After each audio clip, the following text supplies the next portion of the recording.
She stepped off the stagecoach in a white lace wedding dress, 1,000 miles from home, to marry a man she had never met. But the man was 3 days dead in a saloon grave. The letters had lied, and the debt he left behind had her name on it. In 1 hour, Jasper Thorne's men would come looking to collect. In 2, she would be pressed against a frozen wall in a back alley with nowhere in the world to run. And the only 3 men who could save her were strangers she had every reason to fear. Let me tell you how Clara Whitcomb came to the Bitterroot. The alley behind the blacksmith's shop in Bears Hollow smelled of coal smoke and horse sweat, and the kind of cold that bit through wool and lace alike. Clara Whitcomb pressed her back against the frozen wood of the tool shed, her breath coming in small white clouds that rose and vanished into the December dark. Her wedding dress, the one she had sewn herself by candlelight in her father's little house in St. Louis, was torn at the hem. A strip of white lace dragged in the snow like a wounded wing. Somewhere past the mouth of the alley, 2 men were laughing the way drunk men laugh when they have cornered something small. "Come on out, little bride," one of them called. His voice was thick and wet.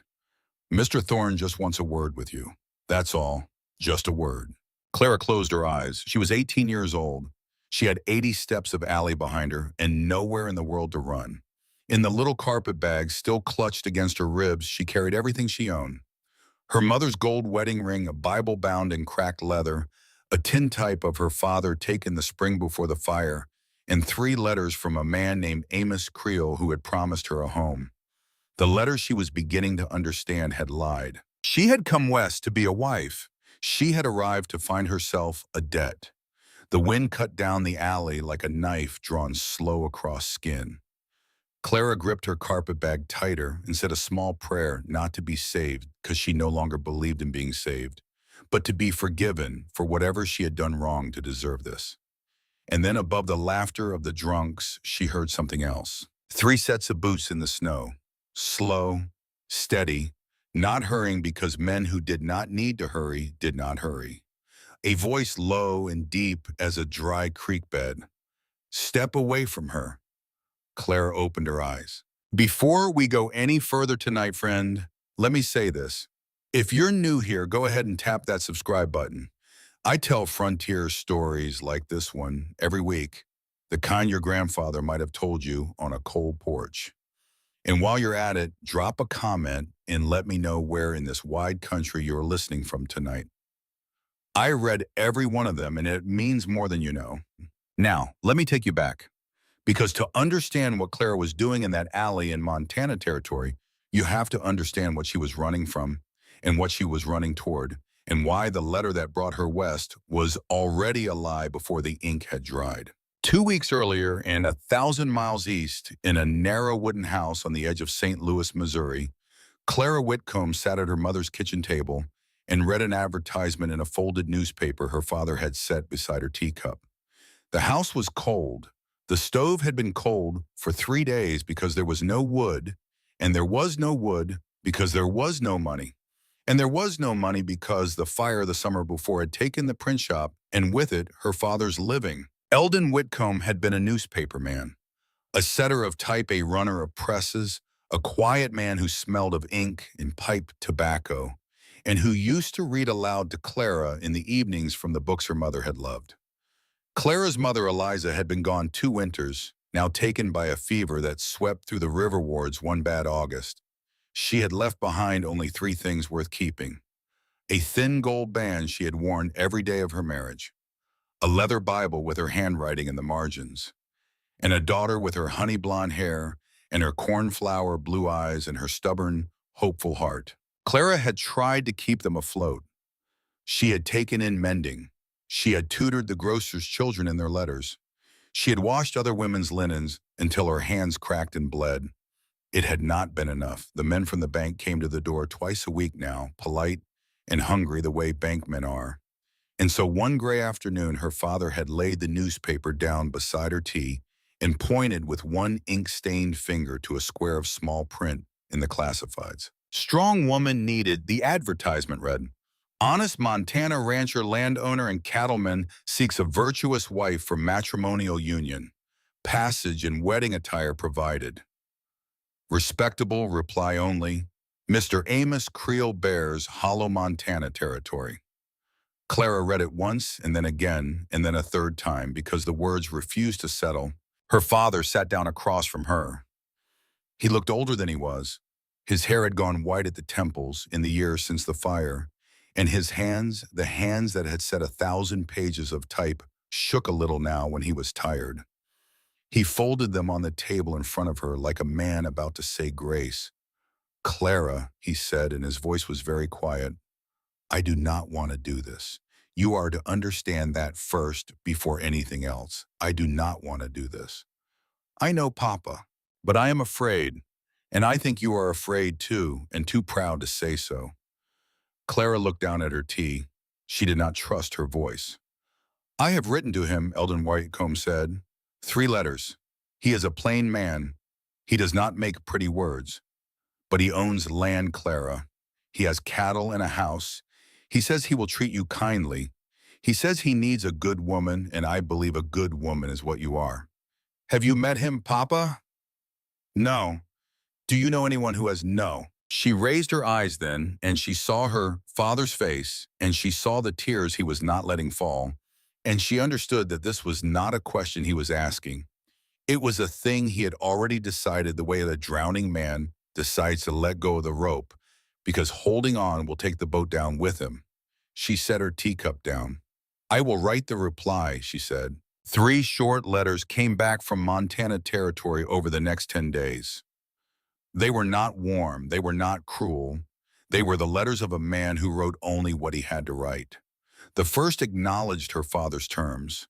The second enclosed a bank draft for passage and a sum for a proper bridal dress, because, and here Clara had felt her throat tighten, a woman should arrive looking like what she is intended to be.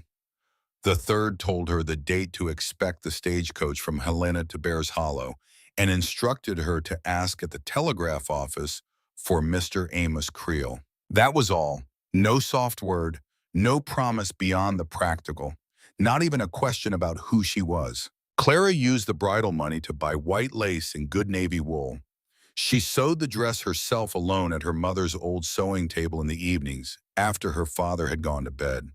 She sewed slowly, not because she did not know how to sew fast, but because with every stitch, she was trying to make herself believe that she was becoming a bride and not a parcel. The lace at the throat she finished with her mother's tiny cameo brooch. The sleeves she set with small pearl buttons saved from Eliza's own wedding dress. When it was done, she laid it flat on the bed and looked at it for a long time, and she tried to feel like a woman about to begin a life and not like a girl about to be mailed. On the morning she left, her father walked her to the depot. He carried her small trunk himself, though his hands were shaking, and she could see the cost of it in his jaw. At the platform, he took her face between his palms, the way he had when she was a little girl frightened of thunder. You are your mother's daughter, he told her. Whatever waits for you out there, Clara, you are her daughter, and she is watching you from a better place than this one. Be brave, be kind, keep your word. And if the day comes when you have to choose between being a good woman and being a safe one, you choose good. Your mother chose good. It is how I married her. He kissed her forehead. She felt his tears on her skin. I love you, Papa. And I love you, my girl. That was the last time Clara Whitcomb saw her father. The stagecoach pulled away from the St. Louis platform into a cold, gray morning. And with every mile of track in Wagon Road West, the wedding dress in her trunk grew a little heavier, and the letters in her carpet bag grew a little lighter. Until at last, on the 18th day of December, in the year 1878, she stepped down from a rattling coach into the snow of Bears Hollow, Montana territory, and began to understand what she had been sent to. Bears Hollow was not a town so much as a scar. It sat hunched in a narrow cut at the foot of the Bitterroot Mountains, 12 buildings of gray weathered pine leaning into one another like tired men at a bar. A blacksmith's forge sent up black smoke at the north end. 2 saloons faced each other across the frozen mud of the single street, the larger one a 2-story affair with a crooked sign that read Lucky Ace in faded red paint. A general store, a telegraph and stage depot, a feed shed, a few crooked cabins where the miners slept, when the weather drove them down from their claims. The sky above the hollow was the color of wet iron. Snow had been falling all afternoon and was still falling, fine and steady, the kind of snow that meant the real storm was still coming. Clara stepped down from the stagecoach in her white lace wedding dress, in her thin city shoes, and every man on the boardwalks stopped what he was doing and looked. They did not look at her the way a town looks at a bride. They looked at her the way wolves look at a fawn in open country. The driver tossed her small trunk into the snow beside her and slapped his reins and was gone before she had fully caught her breath. She stood there for a moment with the wind pulling at the torn hem of her skirt and the snow settling in her hair like a second colder veil. She lifted her chin because she did not know what else to do with it. Her mother had taught her that when you did not know what to do, you stood up straight. It did not help you decide, but it helped you bear the deciding. She walked to the telegraph office. The men on the porch of the Lucky Ace did not stop watching her. One of them laughed, and the laugh followed her through the depot door like a hand on the back of her neck. Inside, a pot-bellied stove glowed red. The air was thick with the smell of kerosene and burnt coffee and old paper. A thin man in wire spectacles looked up from his ledger, and his face did something that Clara had never seen a stranger's face do before, not for her. It fell. Not with surprise, not with curiosity, with pity. "Yes, miss," he said slowly, as if stalling for time. "My name is Clara Whitcomb," she said. Her voice was smaller than she wanted it to be. "I have come from St. Louis. I am to meet Mr. Amos Creel. I was told to ask for him here." The thin man closed his ledger. He took off his spectacles and cleaned them slowly on the hem of his waistcoat. When he put them back on, he looked at her again, and she could see that he was trying to find a kind way to say something that had no kind way. "Miss Whitcomb," he said, "my name is Quinlan Perkins. I run this depot, and I am very sorry to be the man who has to say this to you." "Say what, sir?" "Mr. Creel is dead." The red stove, the smell of coffee, the tick of the clock on the wall behind him, the way the light came in gray through the frost on the window. Clara remembered all of it later for the rest of her life with a clarity that no happy moment ever quite matched, because those were the last details of the old world, the world where she still believed the letters. "Dead," she repeated. 3 days ago, there was a card game at the Lucky Ace. It turned ugly. A man put a knife in him over a jack of spades. He was gone before anyone thought to send for the undertaker. Clara set her carpet bag down on the floor beside her feet, very carefully, as if it were made of glass. "I see," she said, and then because she did not see, because the world was tilting. "What am I to do now, Mr. Perkins?" Quinlan Perkins looked at her for a long moment. She could see him measuring something behind his spectacles. She could see him deciding whether to give her a kind lie or the truth. He chose the truth, and Clara Whitcomb would remember that too for as long as she drew breath. "Miss Whitcomb," he said quietly, "I need you to listen very carefully because I do not know how much time we have. Amos Creel was not a rancher. He was a gambler. He owned a room above the Lucky Ace and a pile of debts taller than he was. The largest of those debts was owed to a man named Jasper Thorne, who runs the mines up the canyon and by extension runs this town. But the letters, they said he had land. They said there was a house, a cattle ranch. The letters said what Creel needed them to say to get what he needed, which was you." She did not understand yet. He saw that she did not understand. He pulled a drawer open beneath the counter and took out a folded sheet of paper and laid it flat in front of her.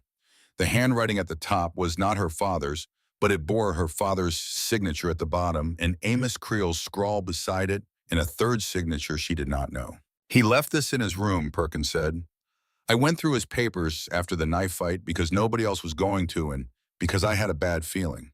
And this is what I found."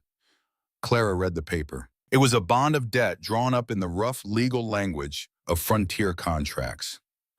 Amos Creel acknowledged a sum owed to J. Thorne of Bears Hollow, and at the bottom in a line that made Clara's hands go cold in a way that had nothing to do with the weather was a clause. She read it twice, then 3 times. The words did not change. Should the undersigned fail to make full settlement of said debt, any property cargo, or bonded passenger delivered to the undersigned's address shall be forfeit to the holder of this note, J. Thorn in partial or full satisfaction as he sees fit. Bonded passenger. Clara lifted her eyes to Quinlan Perkins. Her lips moved before the sound came. He sold me, she whispered, before I ever arrived. He sold me to pay his gambling debt. Your father did not know, miss. I am sure of that. Your father thought he was sending you to a husband. Creel's letters were built to make an honest man trust them. But the truth is Creel never meant to marry you. He meant to hand you to Jasper Thorne the moment you stepped off the coach. And then I suppose he got himself killed over a card game before the handoff could be made, which is the only reason you are still standing here breathing, Miss Whitcomb. Clara put both hands flat on the counter to hold herself upright. The room had begun to tilt very slowly to one side like a ship taking on water. Mr. Perkins, she said, and her voice sounded far away, what does Mr. Thorne do with women he collects his debts? Quinlan Perkins did not answer that question. He did not have to. His silence was louder than any words he might have found. That was when the boots hit the boardwalk outside. 3 sets, maybe 4. Heavy. Not hurrying, but not strolling either. The boots of men who had been told where to go and what to bring back. Perkins went gray. They have heard the stage came in, he said. They will have been watching. Miss Whitcomb, listen to me. There is a door at the back of this office. It opens onto the alley behind the smithy. You take it now. You run. Do not go to the saloon. Do not go to the hotel.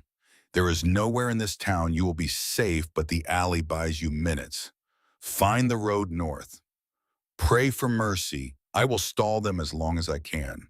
My trunk, my father's letters, I cannot just leave it. Leave all of it.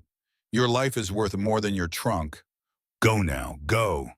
And Clara Whitcomb, 18 years old, bride to a dead man, property of a debt she had never signed, picked up her carpet bag with her mother's ring inside it, and she ran. She ran out the back door into the wind. She ran past the forge where the coals glowed orange through the slats. She ran until her thin city shoes slipped on the ice and her breath tore at her lungs, and the torn lace of her wedding dress dragged bloody trails in the snow where it caught on splinters. And she ran into the alley behind the blacksmith shop, and she pressed her back against the frozen wood of the tool shed. And that is where we began, a friend, because that is where the 2 drunk men came laughing down the alley after her, sure of their prize, certain that a small bride in a white dress could not go far. And that is where above their laughter, a voice like dry creek stone said, "Step away from her." Clara opened her eyes. At the mouth of the alley, framed against the pale snow of the street, stood 3 men who had not been there a moment before. They stood the way a wall stands, shoulder to shoulder, not crowded each in his own square of ground. They were not hurrying. They were not shouting. They looked like they had been cut out of the mountain that loomed behind the town and set down here for a purpose none of them particularly enjoyed. The man in the center was the tallest. 6'6", maybe more, wrapped in a long sheepskin coat gone dark at the shoulders from melted snow. His hat was pulled low. A Winchester rifle rested easy in his hands, the way a carpenter holds a hammer he has used for 20 years. Under the brim of the hat, Clara could just make out a hard jaw shadowed with several days of beard, a straight nose that had been broken once long ago, and a pale scar that ran from the outer corner of his left eye down along the line of his jaw like a river drawn on a map. His eyes, when they found her in the dark of the alley, were the color of whiskey held up to a lamp. The man on his left was nearly as tall and a little leaner, golden-haired, beneath a darker hat, a double-barreled shotgun held across his chest with both hands. His face was younger and kinder around the mouth, the face of a man who knew how to smile, even if he did not smile often. The man on his right was the youngest of the 3 and the most wound up. You could see it in the way he held himself, as if his own skin was too tight for him. Dark auburn hair, sharp blue eyes like chipped stone, a Colt revolver already drawn, and low at his hip. He was the one you watched if you were one of the drunks because he was the one who would move first. The tall man in the center spoke again. He did not raise his voice. I said, step away from her. I will not say it a third time. Bo and Jim, the two men from the Lucky Ace, turned slowly in the narrow alley. Clara saw the moment the drink went out of their eyes and the fear came in. They knew these three. Everyone in Bears Hollow knew these three and knew that there were names you did not cross and that at the top of that short list were the names of the brothers Hollowgrove of the Bitterroot. Hollowgrove, Bo said. The word left his mouth slowly the way a man sets down a loaded gun. This ain't your business. This here is Mr. Thorne's property. We got a paper on her. You have a drunk in an alley with his hand on a girl's wrist, the tall man said. I do not care what paper you have. You take that hand off her now or I take the hand off at the wrist. Hollowgrove, you can't just... The youngest brother's Colt came up. Not fast, slow, deliberate, inevitable. It was worse than fast. Fast was a man in a panic. Slow was a man who had already decided. Bo let go of Clara's wrist. We will be telling Mr. Thorne, he said, backing away. We will be telling Mr. Thorne all about this. You do that, said the man in the center. You tell him Silas Hollowgrove has her now, and if he wants to discuss it, he knows where to find me. The two drunks half stumbled, half ran down the alley and out into the street. In a moment they were gone, and the alley was quiet again, and there were only 4 people in it. Clara pressed against the shed wall, her wedding dress in ruins, and the 3 brothers of the Bitterroot standing in the snow as if they had always been standing there and always would be. The one with the golden hair lowered his shotgun first. He moved carefully the way a man moves around a frightened horse. He unbuttoned his heavy sheepskin coat, shrugged it off his shoulders, and held it out toward her at arm's length. The coat was still warm. Clara could see the warmth rising off it in the cold air. Ma'am, he said, and his voice was softer than she had expected, soft the way a fiddle played low is soft. I am not going to come any closer than this. You take the coat if you want. My name is Obadiah Hollowgrove. Folks call me Obi.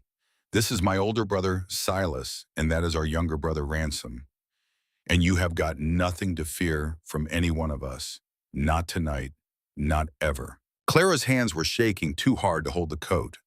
Obi saw that. He laid the coat across the top of a crate beside her and stepped back without once coming within arm's reach. The youngest brother, Ransom, had not holstered his Colt.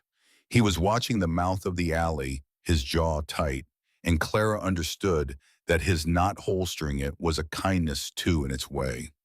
It meant he was still between her and whatever else was out there. The tall one, Silas, did something then that Clara did not expect.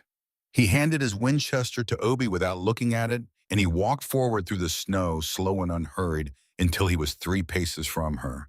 Then he crouched down, all the way down until he was sitting back on his heels in the snow, and his whiskey-colored eyes were lower than hers. He did it so that she would not have to look up at him. She understood that later. But right then, she only knew that the biggest man she had ever seen had just made himself smaller on purpose, and that no man had ever done such a thing for her before. Miss, he said, my name is Silas Hollowgrove. I live about 2 hours' ride west of here, up in the Bitterroot, in a cabin my father built with his own hands. I have got 2 brothers you have already met, and I have got beds and a fire and food enough to keep a house. I do not know your story, and I do not need to know it yet. I only need to tell you this. If you stay in Bears Hollow tonight, you will not live to see morning. I do not say that to frighten you. I say it because it is true, and a man ought not lie to a woman in trouble. Clara tried to speak. Her voice came out in a thin white thread. I was going to be married. Silas's jaw moved. Something went across his eyes. Whatever it was gentler than anything else in his face. I know, miss. I can see the dress. He is dead. I heard that too. I have nowhere. You have somewhere now, if you want it. I am not a husband. I am not going to be a husband. I am a man with a warm cabin and a mother in a grave who would haunt me the rest of my days if I left a girl in your shape to freeze in a Bears Hollow alley. That is the offer, miss, and it is the whole offer. You come up the mountain with us tonight. No one lays a hand on you. No one asks anything of you. You sleep under a roof. You eat at our table. Come the thaw, if you want to go east, I will put you on a stagecoach myself. If you want to go to Helena, I will ride you there. If you want to stay, we will figure out what staying means. But tonight you come with us or you die here. Those are the two roads I can see from where I am sitting. Clara looked past him at Obi, who was holding both long guns, now the shotgun and the Winchester one in each hand, the way a man holds tools at the end of a day's work. She looked at Ransom, still watching the alley mouth with that hard young face of his. She looked back at Silas Hollowgrove crouched in the snow in front of her, making himself small so she could feel safe. And somewhere inside her, under the terror and the shame and the cold and the grief for a father who had meant only to save her Clara, Wickham felt a very small thing that she had not felt since she had read that advertisement on a cold kitchen table in St. Louis. She felt the thin, unfamiliar warmth of being seen by a decent man. She did not trust it. She did not know yet if she could trust it, but she felt it. "All right," she whispered. "All right, what, miss?" "All right, I will come with you." Silas nodded once, slow and grave, as if she had just handed him a heavy thing to carry, and he meant to carry it properly. "Then we had better ride," he said, "because that storm off the pass is not going to wait on us." They took her out the back way through lots and behind sheds, Obie leading Silas one step behind her, Ransom bringing up the rear with that Colt still loose in his hand. They did not go back through the main street. They did not make her pass the Lucky Ace. Silas had thought about it before he moved. Clara could feel the thinking in the way he placed each step, in the way he chose each corner. He was a man who did not do anything by accident. Their horses were tied in a stand of cottonwoods north of town. Three big mountain mounts rough-coated and patient in the snow breath, steaming in the gray air. The biggest of them was a black gelding whose shoulder came higher than Clara's head. Silas laid a hand flat on the black's neck and spoke to him low in a language that was no language, just the soft sounds a man uses with an animal he trusts. "This is Midnight," he said to Clara. "He has carried heavier loads than you across worse country. You are going to ride up here in front of me because that dress is not going to keep you alive against this wind, and my coat will. Is that all right?" She nodded. She did not trust her voice. He swung up, first settled in the saddle and reached down one long arm. She took it. His hand closed around her forearm, warm and rough as bark, and he lifted her as if she weighed nothing and set her sideways in front of him. He opened his heavy sheepskin coat and drew it around her, wrapping her in wool and the scent of pine smoke and leather and something else, something older and cleaner that she would later understand was just the smell of a man who lived honestly among trees. His arm came around her waist to take the reins, not tight, not close, only as close as a man had to be to keep a woman from falling off a horse. It was the first time in her life that Clara had been held by a man's arm and had not felt the urge to pull away. Obie rode out ahead on a gray horse named Scout Breaking Trail. Ransom rode behind on a bay called Ranger Rifle across his thighs, now watching their back trail. Silas guided Midnight up into the black timber north of Bear's Hollow, and the town fell away behind them into the snow like a bad dream giving ground to a worse one. The storm came down off the pass an hour into the ride. It came the way mountain storms come all at once, like a hand clapping shut. The wind went from cold to killing in the space of a breath. The snow stopped falling straight and began falling sideways in long white knives that stung Clara's cheeks and burned her eyes. The light, what little of it there had been, went out of the world. Clara could not see Obie ahead of them. She could barely see Midnight's ears. Silas leaned forward over her shoulder so she could hear him above the wind. His beard brushed her hair. "I have got you," he said. "Midnight knows this trail in his sleep. You close your eyes if you want. You rest. We will be home in an hour." She did not close her eyes, but she did lean back just a little into the wall of him, and she asked the question that had been burning in her chest since the alley. "Mr. Hollowgrove, why are you doing this for me?" You do not know me." He was quiet for a long time, long enough that she thought perhaps the wind had torn the question away before it reached him. Then his voice came low right at her ear. "Because of my mother, miss. Her name was Marin Ashcroft before it was Hollow.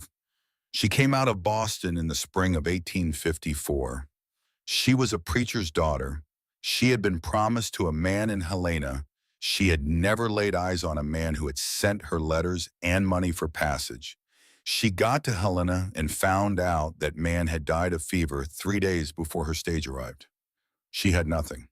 Not a friend, not a dollar, not a roof.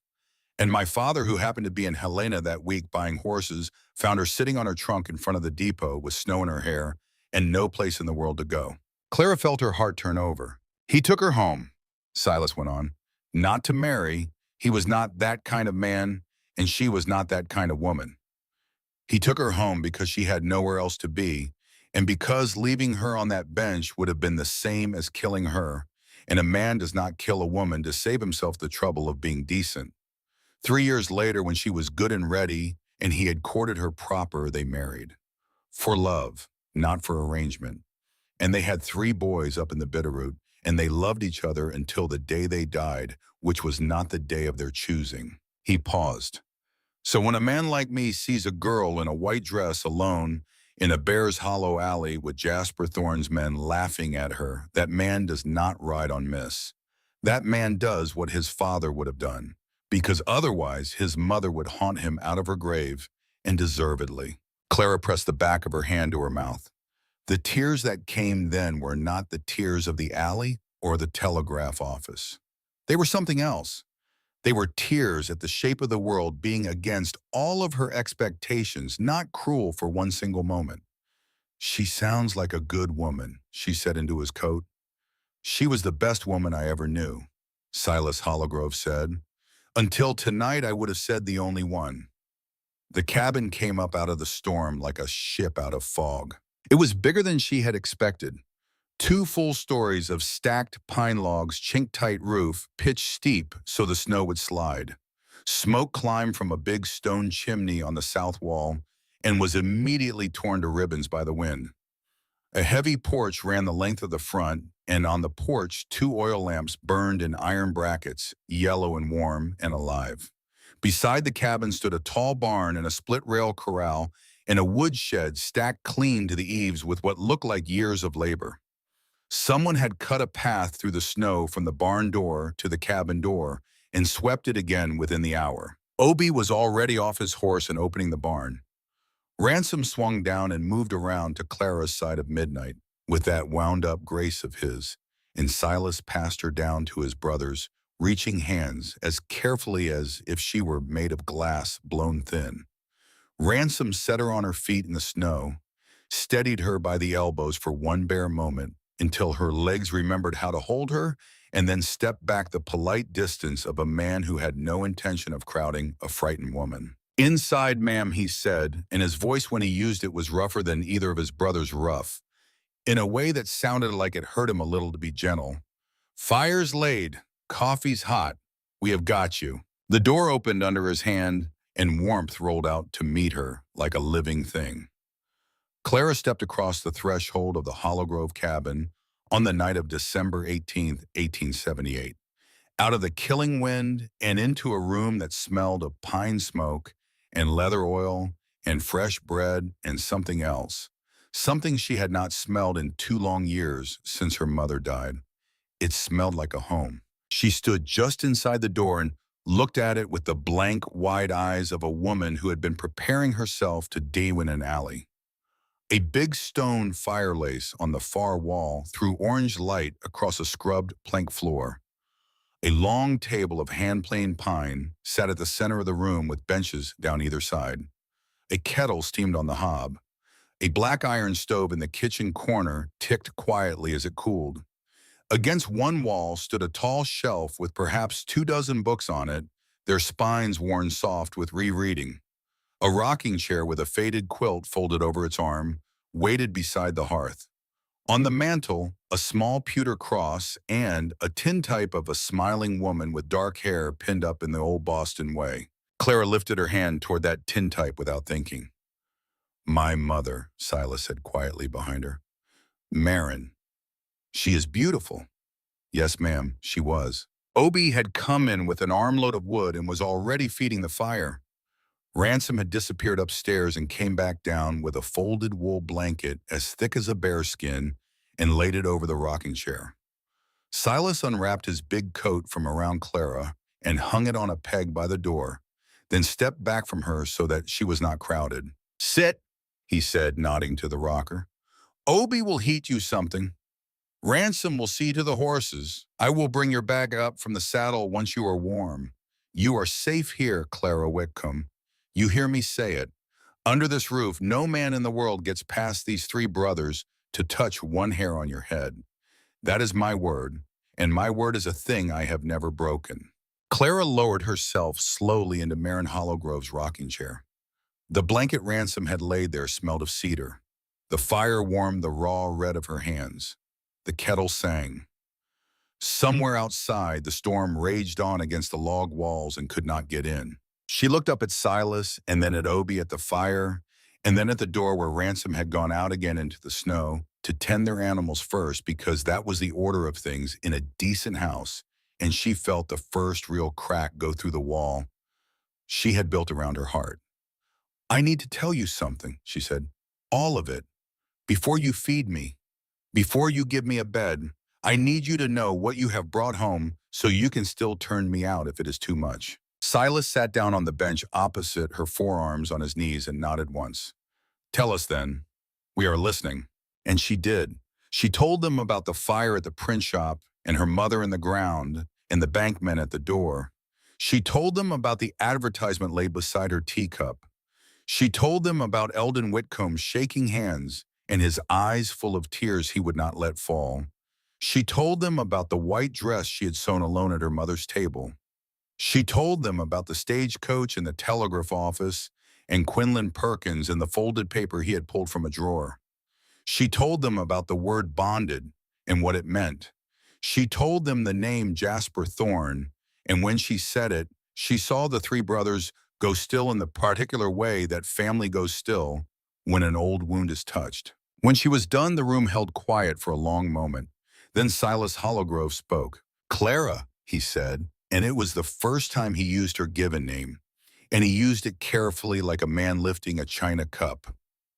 I need to tell you something back, because you have been honest, and honesty deserves honest in return. That name you just said, Jasper Thorne. 12 years ago on a March night in 1866, a lamp fell in our barn. A lamp that did not fall by itself. Our father Barnaby was trying to get the horses out. Our mother Marin went in after him because he did not come back fast enough. I was 19 years old. Obi was 16, Ransom was 14, and too small to hold me back when I ran for that door. The barn went up while I was still inside it. I got my brothers clear. I did not get my parents clear. This scar on my face is the last thing that barn gave me before it let me go. Clara could not breathe. Why, she whispered. Why would anyone do such a thing? Because my father would not sell this mountain to Jasper Thorne. Thorne wanted to run his mines up into our valley. My father said no. A month later, there was the lamp that fell by itself. There was no proof. There was never any proof. There was only a man in town who bought drinks for weeks afterwards and laughed a little too easy when the fire was mentioned. My brothers and I buried our parents up the ridge under a big tamarack tree, and we built this cabin out of what we had left, and we have kept ourselves to this mountain ever since. Because a man with no proof and three younger brothers to raise cannot afford a war. He looked up at her, and the whiskey in his eyes had gone very dark. Tonight, Clara Whitcomb, by the act of bringing you home up this mountain, we have put ourselves back in a war with Jasper Thorne. I want you to understand that because I do not want you to thank us for a kindness without knowing the shape of what comes next. You did not cost us this war. Thorne started it 12 years ago. But you will be living inside it now with us until it ends. And it may not end gently. Clara looked at him. This huge, quiet man with the scar and the slow voice and the eyes like held-up whiskey. And she thought of her father at the St. Louis depot saying, if you ever have to choose between being a good woman and a safe one, you choose good. Mr. Holligrove, she said, I have been safe for exactly none of my life. I am not going to miss it. Something moved at the corner of Silas's mouth. It was not quite a smile. It was the first promise of one filed away for some better day. Then welcome home, he said, for as long as home is what you want it to be. Obie ladled stew from the big kettle into a tin bowl and set it on the table beside her with a hunk of dark bread and a mug of strong coffee. Ransom came in from the barn, stamping snow off his boots, and hung his hat on the peg beside his brother's. The three of them moved around the warm kitchen with the unspoken choreography of men who had been tending each other in this house for a dozen years, and they let Clara eat in her rocking chair by the fire without staring and without hovering, the way decent men let a wounded creature take back a little ground. When she had eaten and the edge had come off the cold in her bones, Silas showed her up the pine staircase to his own room in the eaves. It was a plain room, a rope bed with a heavy quilt, a washstand, a pair of folded wool trousers, and a red flannel shirt set out neatly on a chair. These were mine when I was about 17, so they may come near fitting, he said.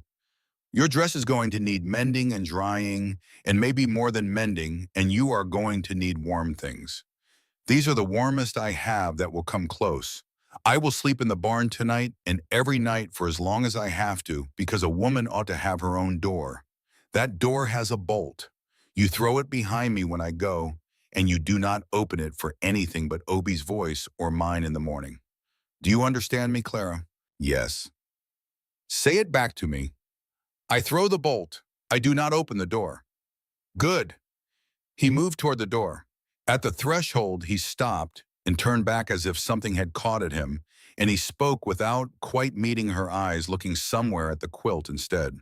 My mother used to say a thing when any of us boys came in out of a bad night.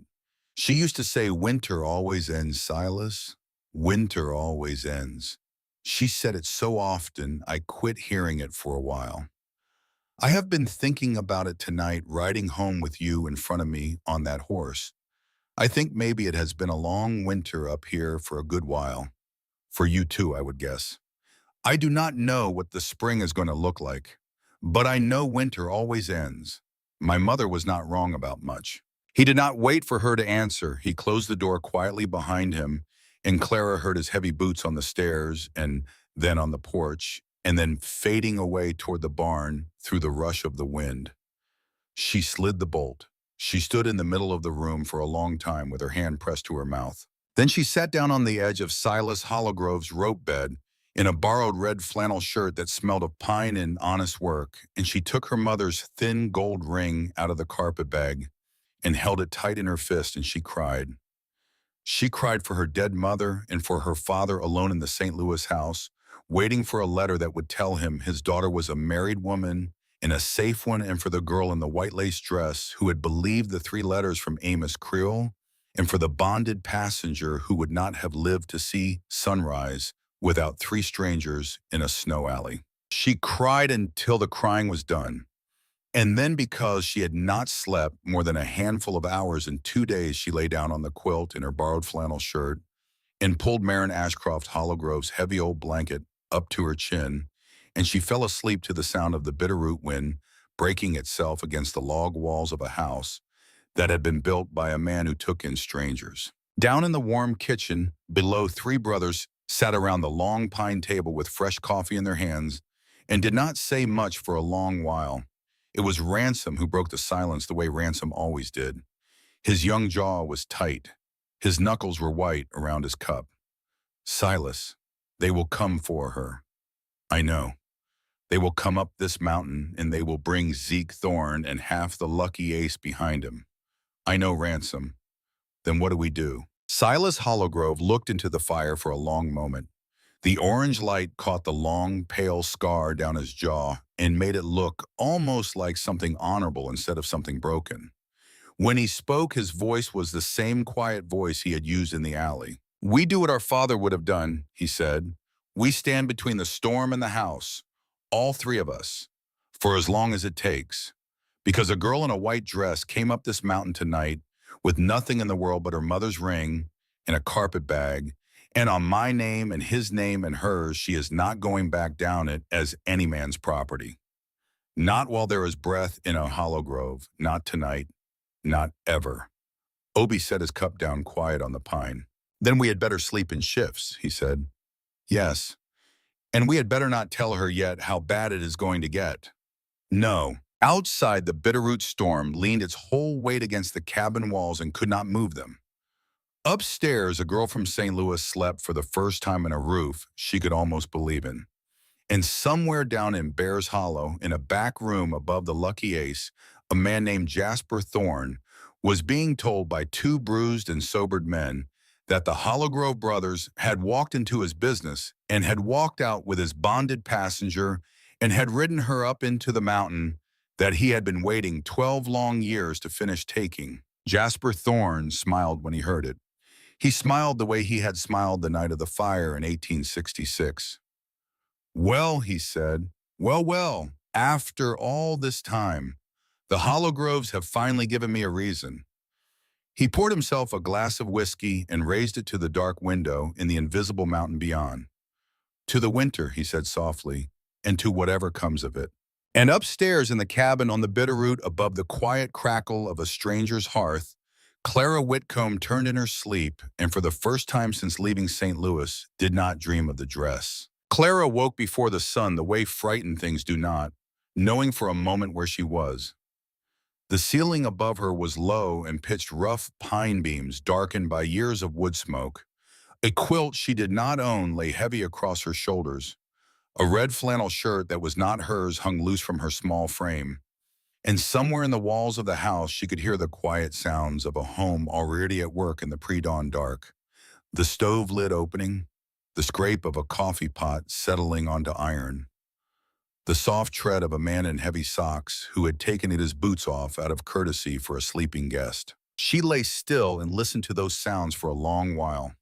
She had forgotten that a morning could sound like this. Her last memory of such a morning was her mother humming over a skillet in the St. Louis kitchen, and Clara had been 13 years old, and the world had not yet begun to take things from her. She slid the bolt quietly and came down the narrow pine stairs in Silas Hollowgrove's old flannel shirt and the borrowed wool trousers cuffed 3 times at the ankle, her honey blonde hair a little wild from sleep, her cornflower blue eyes still red at the rims from crying. She had thought she would feel shame coming down into a house full of strange men in a man's shirt. Instead, she felt very faintly like a child coming down to a kitchen on a cold morning where there was someone alive who loved her. Obi was at the stove. He looked up when her foot touched the bottom step, and he smiled, and it was the first full smile she had seen on a Hollowgrove face. It was a careful smile, the kind a man gives a wild animal he does not want to startle. His golden hair was damp at the temples where he had just washed. He had a wooden spoon in one hand and a tin mug in the other, and a streak of cornmeal on his sleeve from whatever he was stirring in the pot. "Good morning, Miss Whitcomb," he said soft as though the word morning itself might break. "I hope you got a little sleep. That storm rattled the stovepipe half the night, and I figured you might not." "A little," she said. "Thank you for everything." "No thanks owed this early in the day. Coffee is hot. Cornmeal mush is almost done. Silas laid out some things for you on the bench there. He said you were not to feel obliged to wear them. He said only that they would be warmer than what you came in." She looked where he had nodded. On the long pine bench beside the table, folded with the square, patient precision of a man who had done it slowly and on purpose, sat a stack of clothes.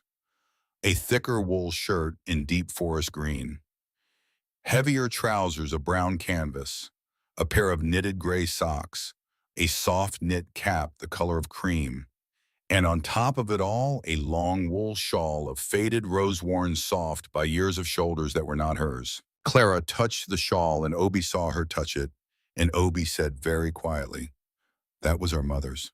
Silas got it out of the cedar chest last night after you went to sleep. He said a woman on this mountain in December ought to have a shawl, and the only woman's shawl in this house is hers, and he reckoned she would not mind." Clara did not trust her voice for a moment. She folded the shawl against her chest and felt the cedar smell of it rise up to her clean and old and female, and she thought, so this is what it is to be cared for without being owned. Tell him, she said and had to start again. Tell him I will wear it kindly. I will tell him when he comes in from the horses. She ate the cornmeal mush with butter and a little honey from a crock on the table. She drank the strong black coffee out of a tin cup that had a dent in the rim. Ransom came in from the barn halfway through her breakfast with snow on his auburn hair and a scowl pinned to his face that seemed to be his everyday expression. And he nodded to her without quite looking at her and hung his hat on the peg beside the door and went to wash at the basin in the corner. Clara understood watching him move that this was not unfriendliness. This was a man who did not know yet what to do with a woman in his kitchen and who was afraid that whatever he did would be the wrong thing and so was doing as little as possible until he could figure it out. Silas came in last because Silas had been out since before the sun, and Silas was the sort of man who would come in last from a coal barn for the rest of his life. He stopped in the doorway when he saw her. She had put on his mother's shawl. His whiskey-colored eyes moved slow across her, from the worn rose wool at her shoulders to the two large green flannels to the cuffed brown trousers to the gray knit socks, and something in his face did a thing it had not done in the alley and had not done on the horse in the storm. It softened, not much, just around the mouth, just at the corners of the eyes where the long, pale scar ran down his jaw. But she saw it, and she would remember it. "The shawl fits," he said at last. "It is the warmest thing I have ever worn, Mr. Hollow. Silas," he said, "please, under this roof, I am not Mr. Anything, Clara. I have not been for a very long time." She nodded. She could not yet say his name aloud, but she nodded, and that was enough for him. The first week on the mountain was the longest week of Clara Whitcomb's life, and also the kindest, and she would not understand until much later that these two things often live in the same house. Obie showed her the cabin in slow daylight because Silas had ridden out to check the western traps, and Ransom had gone to haul ice from the creek, and Obie was the brother with the gentlest voice and the most patience for questions. He walked her through the downstairs room where the washpine table stood and the stone hearth burned low, and he showed her the pegs where coats hung in order of who came in and went out, most often his own on the left, then Silas's, then Ransom's. He showed her the big black iron stove and the dry sink and the shelves above it, where Marin Ashcroft Hollowgrove had once kept her jars of honey and her tin of cinnamon and her small blue bottle of vanilla extract all those years ago. The cinnamon tin was empty now. The blue bottle still held a last inch of vanilla, and no one had touched it since 1866. He took her out the back door in her wool shawl and her borrowed socks and a pair of heavy boots 2 sizes too large, and he walked her slowly past the barn where 4 horses stood in their stalls blowing steam into the cold morning air. Midnight, the big black gelding that had carried her up the mountain. Scout Obie's steady gray. Ranger the bay, belonging to Ransom, short-coupled and quick-eyed. And a 4th horse Clara had not seen the night before. An old chestnut mare with white hairs around her eyes and a kindness in her face that made Clara reach up without thinking to lay a hand on her nose. "That is Daisy," Obie said. "She was our mother's. She was a yearling when Mama came out from Boston. She is 24 years old and she has outlived Mama by 12. She does not carry riders anymore because her back will not take it. But we have not had the heart to stop feeding her. So she lives in that stall like an old grandmother, and she eats oats and she looks out of the window and she remembers." Clara pressed her forehead against Daisy's warm cheek and closed her eyes and felt something move very slowly inside her chest, the way a stone turns over in a creek after a long rain. Obie showed her the woodshed stacked clean to the rafters, 5 good cords at least. He showed her which was the fast-burning pine for kindling a cold morning fire, and which was the slow-burning oak for holding coals through a long night. He showed her the smokehouse with the long strips of venison and elk hanging dark as old leather, and the root cellar cut into the hill behind the house where the glass jars of put-up tomatoes and green beans and wild plums sat in rows like a small army Marin had left behind to feed her sons through winters she would never see. He showed her the little forge at the end of the barn, where Ransom did the ironwork for the family, shoeing the horses, mending the hinges, sharpening the axes, and he told her that Ransom had ridden with the Powder River Cavalry for 2 seasons after he turned 18 and had come back from the frontier wars quieter than he had left, and that the forge was where Ransom went when the memories were too loud. "We do not ask him about it," Obi said. "And he does not offer. If you ever hear him up in the night, Clara, do not follow him. Let him sit with the fire. He will come back when he is ready." "I understand. I thought you might." Last of all, Obi took her back into the main room of the cabin and showed her the narrow corner beside the front window where his own small table stood. On it lay a stack of rough drawing paper, a tin of charcoal sticks, a penknife, and a half-carved wooden spoon with a pattern of prairie wildflowers curling up the handle. A banjo rested on its peg on the wall above. "I draw a little," he said, almost shyly, "and I carve. And in the evening, sometimes I play the banjo if the boys will put up with it. Mama used to sing the old Irish songs of an evening. I cannot sing like she did, but I can keep the tunes alive after a fashion." Clara picked up the half-finished wooden spoon and turned it in her hands. The wildflowers were delicate as lace. She thought of the white lace on her wedding dress, now a ruin drying on a nail in the back room, and she thought how strange it was that a hard-bearded man with a hunting knife could carve something finer than anything she had ever sewn. "It is beautiful, Obi. It is not finished. Neither am I." He looked at her for a long moment, and then he laughed. It was the first sound of laughter the Hollowgrove cabin had heard in a very long time, and it broke something open in the air of the room that had been sealed shut since 1866. The days after that ran together the way days do when a person is learning what a home feels like from the beginning. Claire insisted on earning her place, and the Hollowgroves, each in his own way, let her. She took over the cooking because it was the thing she knew best, and because her mother Eliza had taught her how to make a great deal out of very little long before the fire had taken the print shop. She made cornmeal biscuits with bacon drippings. She made stews from elk and wild onion and the last of the autumn potatoes. She learned from Obi how to mix wild honey into coffee so that it tasted like a Sunday rather than a Tuesday. She baked bread in the black iron oven, and on the third morning, the smell of baking bread came up through the floorboards and woke the whole cabin. And when she came down the stairs, Silas was standing at the foot of them in his stocking feet, and he was just looking at the oven as if the smell itself had hurt him a little. "My mother used to bake on Thursdays," he said when he felt her watching him. "Today is Thursday, Silas." Yes, I had not realized. That was all he said, but he ate 3 thick slices with butter, and he kept his eyes on his plate while he ate.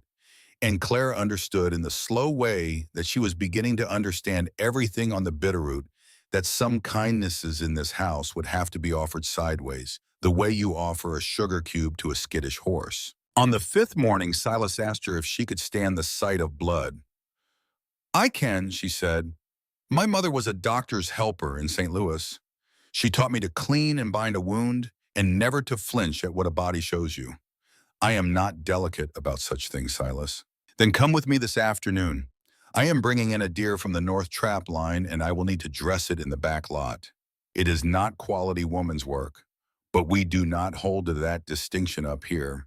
On this mountain, we do not have man's work and woman's work. We have the work that needs doing and the hands that are free. Then I am free." So she stood in the snow behind the cabin that afternoon while Silas hoisted an old mule deer doe from a crossbeam and taught her patient and quiet, as he did everything, how to open a carcass the right way, so nothing was wasted. He placed his big calloused hand over her small one, where she gripped the knife, and he guided the first slow cut, and his voice at her shoulder was low and even, and he did not hurry her. And he did not flinch when her hand shook, and he said, "Good. Good, Clara. Now a little deeper. That is how you honor the animal. That is how you feed a house. She did not flinch, not at the blood and not at the weight of his hand over hers. When it was done, he looked at her for a long moment, at her honey hair fallen loose around a face smudged with honest work, at the hem of her borrowed trousers, dark with snow, and he nodded once. "You will do on this mountain, Clara Whitcomb," he said.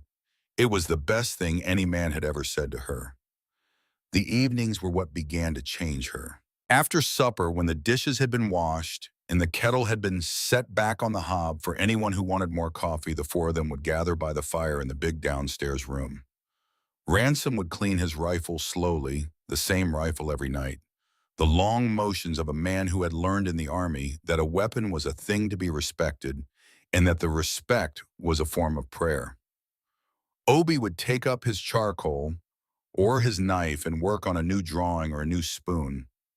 Silas would sit in his father's old leather chair with a tin cup of coffee going cold between his hands and look into the fire and say almost nothing. And Clara, on the third evening, pulled down the copy of Pride and Prejudice from the shelf of Marin's books and sat in the rocking chair with the old rose shawl around her shoulders and asked in a voice that was suddenly very shy, "Would it trouble any of you if I read aloud?"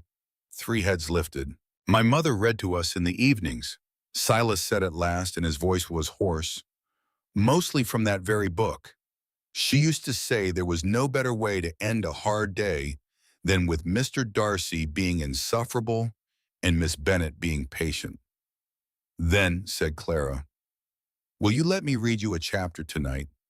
"Yes," he said, "please." She opened the book. The spine cracked softly in the quiet room. A pressed wildflower, dry and brown, with 40 years of keeping, slipped from between the pages and fluttered down to her lap. She picked it up gently. She did not ask whose it had been. She knew. She laid the flower carefully on the little table beside the rocker, and she began to read. Her voice was not trained. She was only 18, and she had no stage in her manner. But she had been read to every night of her childhood, and so she knew how to give a sentence its weight and a character. A face. Within a few pages, Ransom had stopped cleaning his rifle. Within 10 pages, Obie had set down his carving. Within half an hour, Silas Hollowgrove had closed his eyes not to sleep, but to listen, and the firelight was doing something kind to the hard line of his scar. When she finished the chapter, no one spoke at first. The fire popped. The wind pressed on the walls. Then Silas opened his eyes and said, "Tomorrow night, Clara, if you are willing. The next chapter." "I am willing. Every night if you will have us. Every night." And so it began. The fourth quiet thing that knit the four of them together after the meals and the chores and the shared work. Clara each evening reading aloud from the books Marin Ashcroft Hollowgrove had carried out of Boston in 1854, and the three brothers listening each in his own way. Ransom, who stopped cleaning his rifle at the start of the hour and never took it up again until she had closed the book. Obie, who had begun, she noticed on the sixth evening, to draw her while she read small, quick sketches in charcoal on scrap paper. And Silas, who simply listened and who looked at her in the firelight when he thought she was lost enough in the page not to notice. She noticed. She did not say so, but she noticed. Ransom took longer to open than his brothers. Clara did not push him. She understood by then that a man who had been to the frontier wars at 19 was not a man you coaxed. She only kept leaving a clean tin cup of coffee on the workbench in the forge when he went out there at odd hours, and she only kept mending his shirts without comment when she found them folded on the bench with a thread sewn badly through the cuff as a silent ask, and she only kept saving him the end piece of every fresh loaf of bread, because Obie had told her offhand that that was the piece their mother used to save for him. On the ninth day, Ransom came into the kitchen when Clara was alone and said, without looking at her, "I am going to teach you to chop kindling. Out back. Come when you are done with that." She came. He stood her in front of the chopping block and put an axe in her hands and corrected her grip with a rough, impatient tap and told her to never, ever cross-hand the strike. And he did not smile once, but at the end of the hour he said, "That will do for a city girl." She took it like the metal it was. On the evening of the 12th day, Clara came down early to set the table and saw something on the bench beside her place that had not been there in the morning. It was a spoon, a wooden spoon of pale curly maple carved to a high polish with a pattern of prairie wildflowers winding up the handle. It was the spoon she had held in her hands the first day when Obi had called it unfinished. It was finished now. She picked it up, her eyes pricked. She looked up and saw Obi in the corner stirring the stew with his back to her, very carefully not turning around. And she understood that she was not meant to make a fuss, so she did not. She set the spoon at her place like the good silver in a rich woman's house. She used it every supper from that night forward. On the 15th day, she found the sketchbook. She was dusting the little corner table by the window because the snow had kept them in all morning, and she wanted the work of her hands and her elbow brushed the leather-bound sketchbook off the edge. It fell open on the floor. She bent to pick it up, and the breath stopped in her throat. There were drawings inside. She had expected pages and pages of them. Horses at the creek, the shape of a red-tailed hawk in flight, a study of Ransom's forge in firelight, a careful portrait of an old woman she recognized from the tintype on the mantel, Marin Ashcroft Hologrove rendered by a son who was trying very hard to remember her face as it had been. But in the last third of the book, the drawings changed. They were of her. Clara at the stove with the morning light on her hair. Clara reading aloud in the rocker. Clara in Marin's rose shawl looking out the back window at the snow. Clara with her eyes closed beside the fire, listening to something Silas had said. There were at least a dozen of them, and each one had been drawn with a kind of slow attention that no casual hand could fake. And on the very last page, a drawing that was not of her at all. It was of Silas. Silas was standing at the front window, his back half turned, his big shoulders set. He was looking out at the snow, and in the soft charcoal shadow of the room behind him, barely suggested but unmistakable, was Clara, in her rocking chair, reading, not seeing him. The drawing was titled in small, careful letters at the bottom, in what Clara now recognized as Obi's hand. He watches her when she does not see. I have not seen him do that since before the fire. Clara closed the book with shaking hands and set it back on the table exactly as she had found it. She stood for a moment and with her palm pressed flat against the worn leather cover, and her heart was doing a thing in her chest that she did not know the name for yet, and she thought very clearly, oh, that is what that is. She did not tell Obi she had seen it. She did not tell Silas. She only went back to dusting, and her cheeks were warmer than the stove accounted for, and the shape of the afternoon had changed forever. On the 17th night, the big storm came. The wind came down off the pass at dusk with a voice like a freight train in a tunnel, and by full dark, the temperature had dropped 30 degrees and the snow was flying sideways thick enough that Obi could not see the barn from the kitchen window, and the old cabin groaned on its beams like a ship in heavy water. And Ransom was not in it. He had gone up to the East Ridge line that morning to check a trap set that had not been run in a week, and he had promised to be home by supper, and supper was long past, and his seat at the long pine table was empty, and the coffee in his cup had gone cold. Silas stood at the front window with his forehead pressed against the cold glass for a very long time, looking into the white wall where the world used to be. Then he turned and walked to the pegs by the door and began to put on his heaviest coat.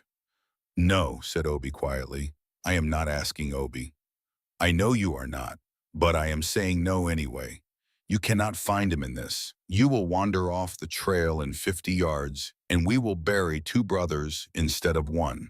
Then I wander off the trail, but I do not sit in this warm house while my brother freezes because I was afraid of a wind. Clara had not moved from the hearth. Her hands were locked together in her lap. She said in a voice that was steadier than she felt, Silas, what will you need? I will get it while you pin the coat. He looked at her. Something in his face when he looked at her in that moment was the same thing that had been in his face in the alley behind the blacksmith's shop. It was grief waiting to happen. It was the face of a man who did not want to leave and who was going to leave anyway because leaving was the decent thing. Rope, he said, the long one from the hook behind the stove. The lantern with the storm hood, matches in the oiled tin, the flask of whiskey from the shelf for him, not for me, and the old bearskin rolled in the loft. He will not be walking when I find him, if I find him. She was already moving. So was Obi.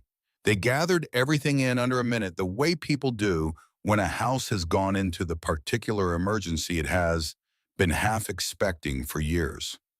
Silas pulled on his coat, his scarf, his heaviest gloves. He slung the rope over one shoulder. He took the lantern in his left hand and the Winchester in his right. At the door, he stopped and looked back at Clara. Clara, yes. If I am not back in the 4 hours, you do not send Obi after me. Do you hear me? He stays in this house and he keeps you alive. And come daylight, you ride out together and you do not look for me. Promise me that. She could not make her mouth form the word. He saw that she could not. And then, because there was no time, Silas Hollow did a thing he had not done in the 21 days she had lived under his roof. He crossed the room in 3 long strides, and he took her face between his 2 big, rough hands, and he looked down at her with his whiskey-colored eyes gone very dark, and he said, Clara Whitcomb, a man keeps his word. I gave you mine the night I brought you up this mountain. I am coming back. I am coming back to this house, and to this hearth, and to you. Do you hear me say it? I hear you. Then say it back. You are coming back. Yes. He let her go. He turned.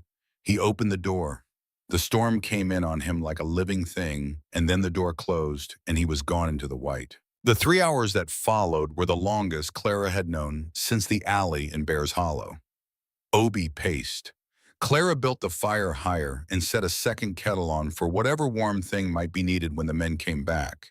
She did not let herself say if the men came back. She said when. She said it over and over in her head like a prayer rope. When they come back. When Silas comes back. When. At the end of the 3rd hour, Obi stopped pacing and stood very still at the front window. And then he said very low, Clara, get the blankets. Get all of them. Now, she ran.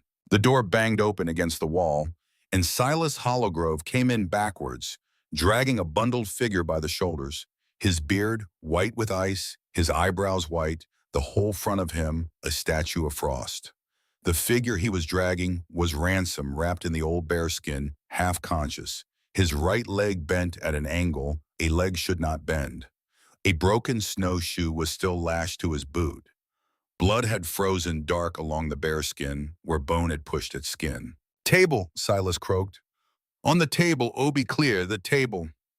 They cleared the long pine table with 2 sweeps of their arms. They laid Ransom on it. Clara did not hesitate. She did not wait to be told. She bent over the youngest Hollowgrove brother and took his cold, wet glove in her hands and chafed it and listened at his mouth for breath. He is breathing. Shallow. Get his boots off, not fast. Warm him slow or we will stop his heart. Obi the kettle of warm water, not hot warm. Silas. I need every clean cloth in this house in the tin of lard from the kitchen. I also need 2 straight lengths of board as long as from his hip to his heel planed and as smooth as you can give me, in strips of torn sheet at least 2 fingers wide. She did not recognize her own voice. She was not asking. She was telling. And the 2 brothers were moving before she had finished the sentence, because there was a woman in the house who knew something they did not know, and because they had the sense to follow her. For the next 2 hours, she worked on Ransom Hollowgrove's broken leg by firelight, the way her mother Eliza had taught her 1,500 miles ago in the back room of a doctor's house in St. Louis. She set the bone. Ransom made a sound through his teeth that she would remember forever, and she kept going anyway because stopping would have been crueler than finishing. She bound the leg between the 2 smooth boards Silas had planed for her in 20 minutes at the forge.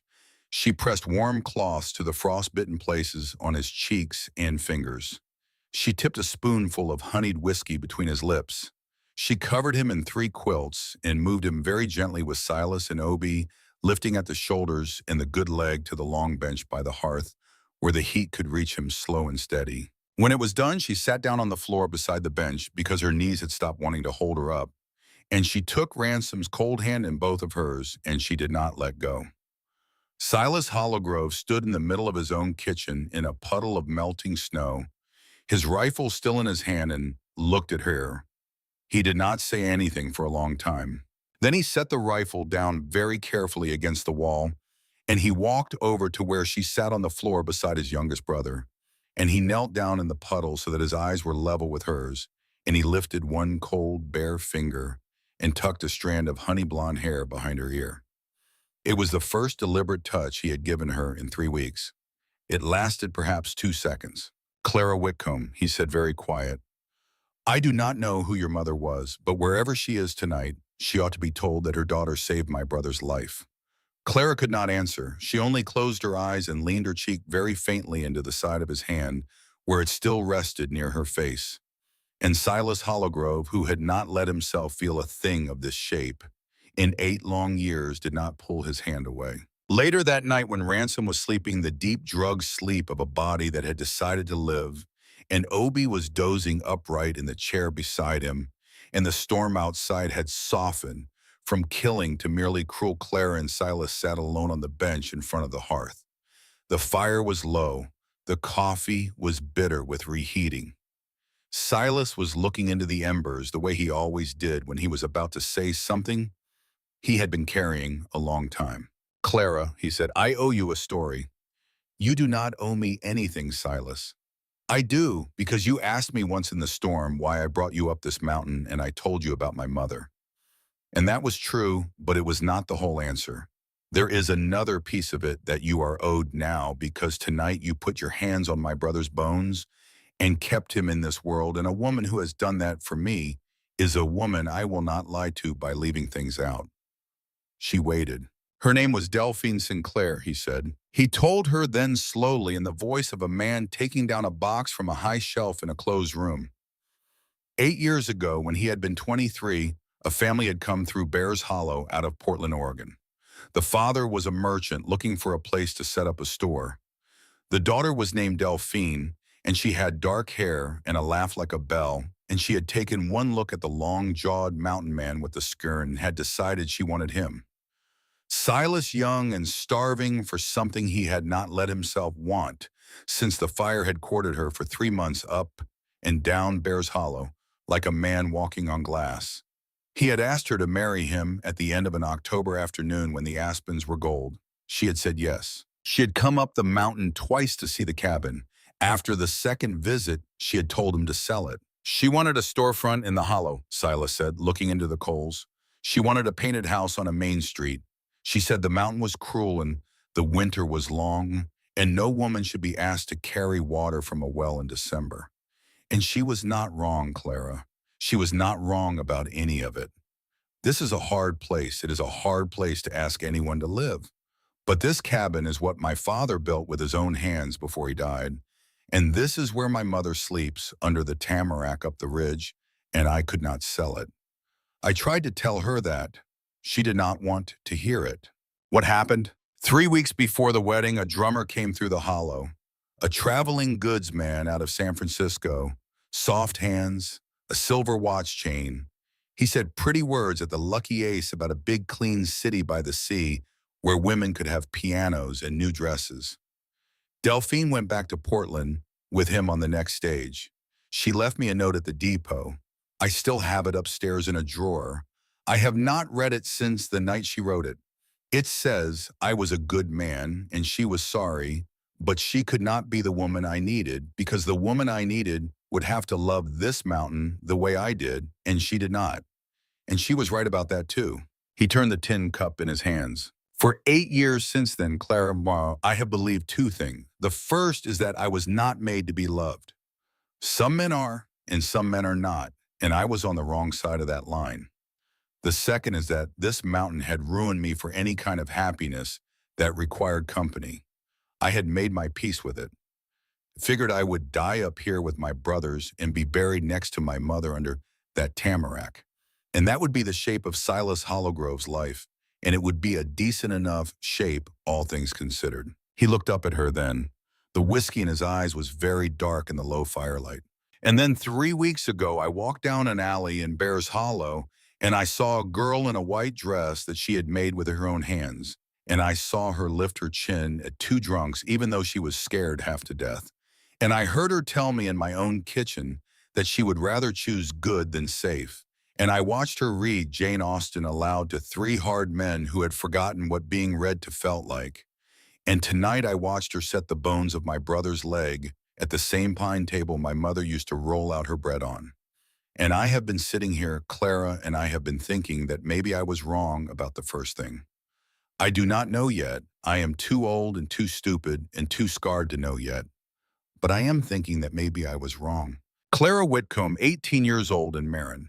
Ashcroft's faded rose shawl reached across the narrow space between them on the hearth bench and laid her small hand over the big scarred hand that held the tin cup. Silas Hollowgrove, she said, you were wrong. He closed his eyes. He did not pull his hand away from under hers. The fire popped once soft and small, and outside the cabin, the long, hard winter kept on doing what winters do. And for the first time since 1866, the man with the scar on his jaw sat in his father's house beside a woman who had chosen with her eyes open to keep her hand on his. 2 days later, Obie rode down to Bear's Hollow for powders and bandage cloth for Ransom's leg and came back before dark with a folded square of rough printed paper in his coat and a face the color of wet ash. He laid the paper on the pine table without a word and let Clara read it for herself. Lost property. Reward $300. The words were as cold as the wind. Clara Whitcomb, age 18, honey blonde hair, blue eyes last seen in white bridal lace. Bonded passenger property of the estate of A. Creel, held in satisfaction of debt by J. Thorne of Bears Hollow. Deliver alive. Reward paid in coin on site. Contact J. Thorne or his agent, Ezekiel Thorne, at the Lucky Ace. $300 was more than most men in the territory would make in a year. Zeke Thorne is in town, Obie said quietly. He came up from Denver on the Tuesday stage.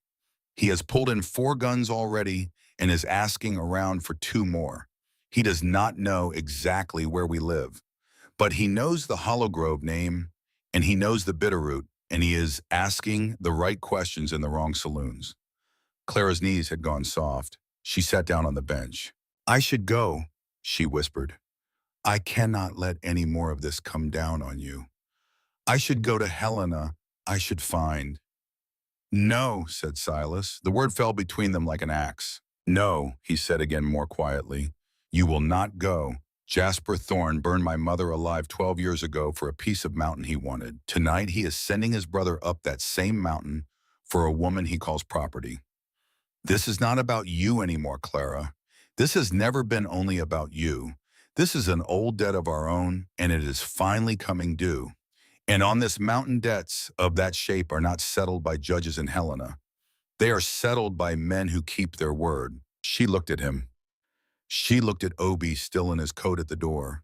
She looked up the stairs toward where Ransom lay sleeping his slow-healing sleep with a splinted leg and a loaded Colt on the table beside his pillow. Then she did something she had been turning over in her mind for a week. I need to go down to Bears Hollow, she said. All 3 of the Hollow Groves started. Clara, absolutely not. Listen to me, Silas. One time, I am not going to the Lucky Ace. I am going to the telegraph office. I am going to see Quinlan Perkins, the man who saved my life the day I stepped off that stagecoach by telling me the truth and pushing me out his back door. He kept a copy of Amos Creel's bond paper. He told me so. If that paper goes to the right lawyer in Helena, the whole thing is worth less than the rag it is written on, and Jasper Thorne's reward poster is nothing more than kidnapping. Written on newsprint. I can write the letter myself. I can send it in Perkins's name through Perkins's own wire. But I have to go. Silas shook his head. It is too dangerous. Everything is too dangerous, Silas. Staying is too dangerous. Leaving is too dangerous. Sitting still is too dangerous. I have been a thing that was done to other people for my whole life. I would like just once to be the woman who did a thing back. Please, let me do this one thing back. He looked at her for a very long moment. Obi goes with you, in the wagon, not on horseback. You go in at dawn when the town is still asleep. You go to Perkins and to no one else. You do not stop at the store. You do not look at the lucky ace. You come straight home, and you carry the small pistol I am going to teach you to fire tonight in the pocket of that shawl the whole way there and the whole way back. Yes, Silas, say it. I carry the pistol.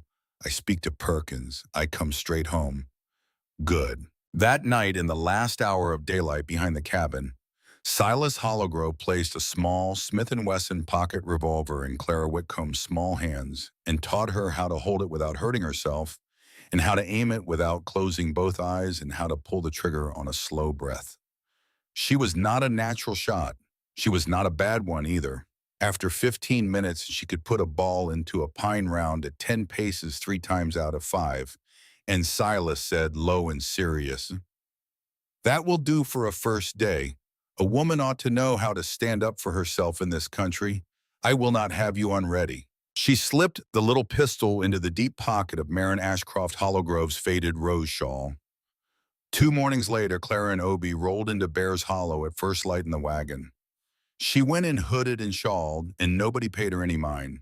She slipped into the back door of the telegraph office.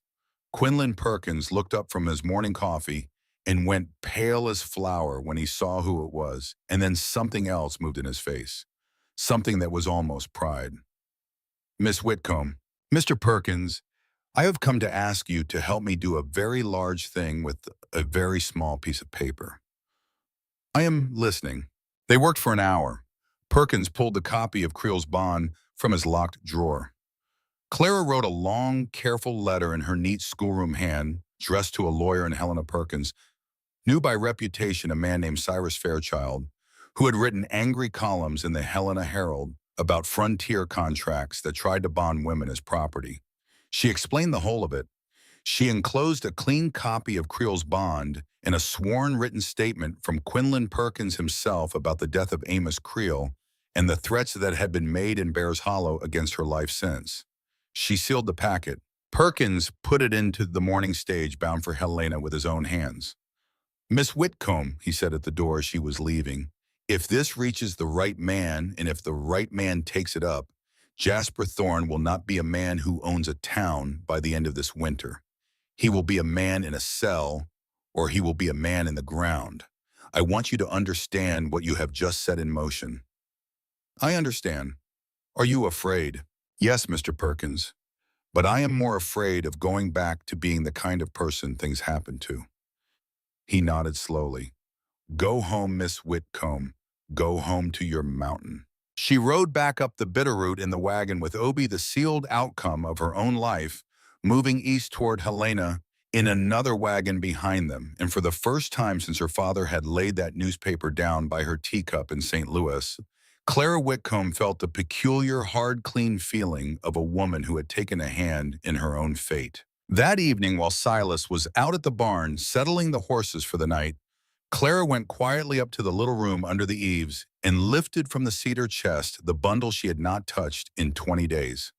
She carried it back down the stairs and out the back door and across the packed snow behind the cabin. She did not tell anyone where she was going.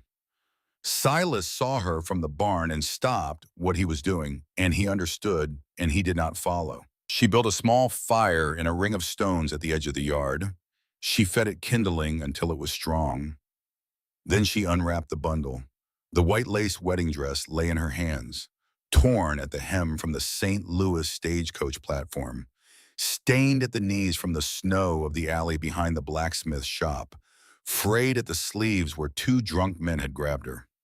The pearl buttons from her mother's dress still catching what little morning light there was.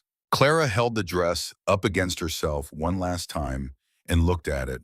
She thought of the girl who had sewn it by candlelight in a coal house in Missouri. That girl had sewn every stitch, believing that looking like a bride would make her feel like one. That girl had been wrong. That girl had also been brave in a small, desperate way, and Clara wanted her to know before she let her go that the bravery had counted. "Thank you," Clara whispered to the dress. "Thank you for carrying me this far. I do not need you anymore. I am not the girl you were sewn for. I am going to be someone new now.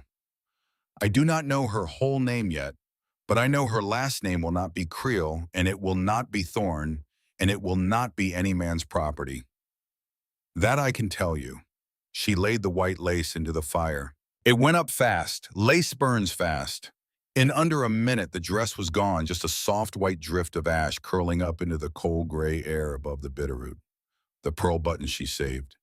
She held them in her closed fist until the fire had died, and then she put them in her shawl pocket beside the little pistol, because some things from an old life were worth carrying into a new one, and some things were not, and a woman ought to know the difference. When she came back into the warm kitchen of the cabin, Silas Hollow was waiting for her at the long pine table with 2 tin cups of coffee poured and a small wildflower honey jar open between them. He did not ask what she had been doing. He only looked at her face in the lamplight, at the faint smudge of ash on her cheek and the wet shine of her eyes, and he pushed one of the cups across the table to her, and he said very quiet, the way a man says a thing he has been practicing under his breath all afternoon.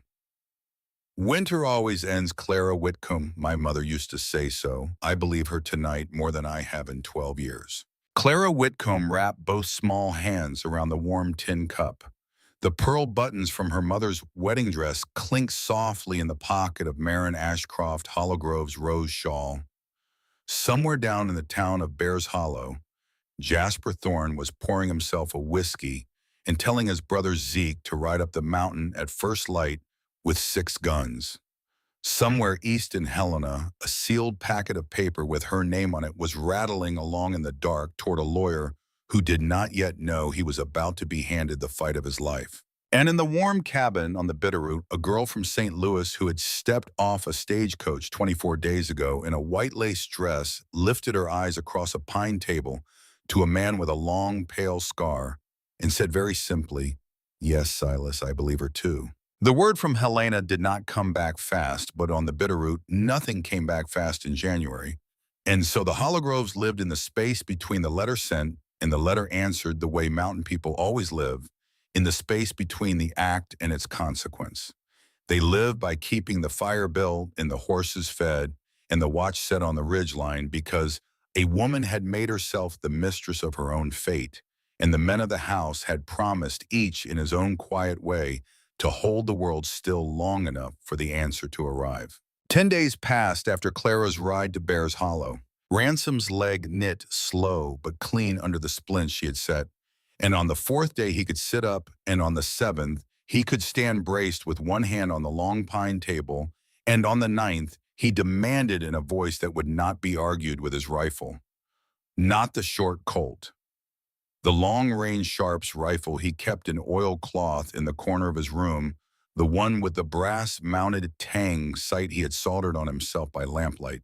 At 18, the rifle that had ridden with him in the Powder River campaign and come home quieter than he had. Silas brought the Sharps down to him without a word.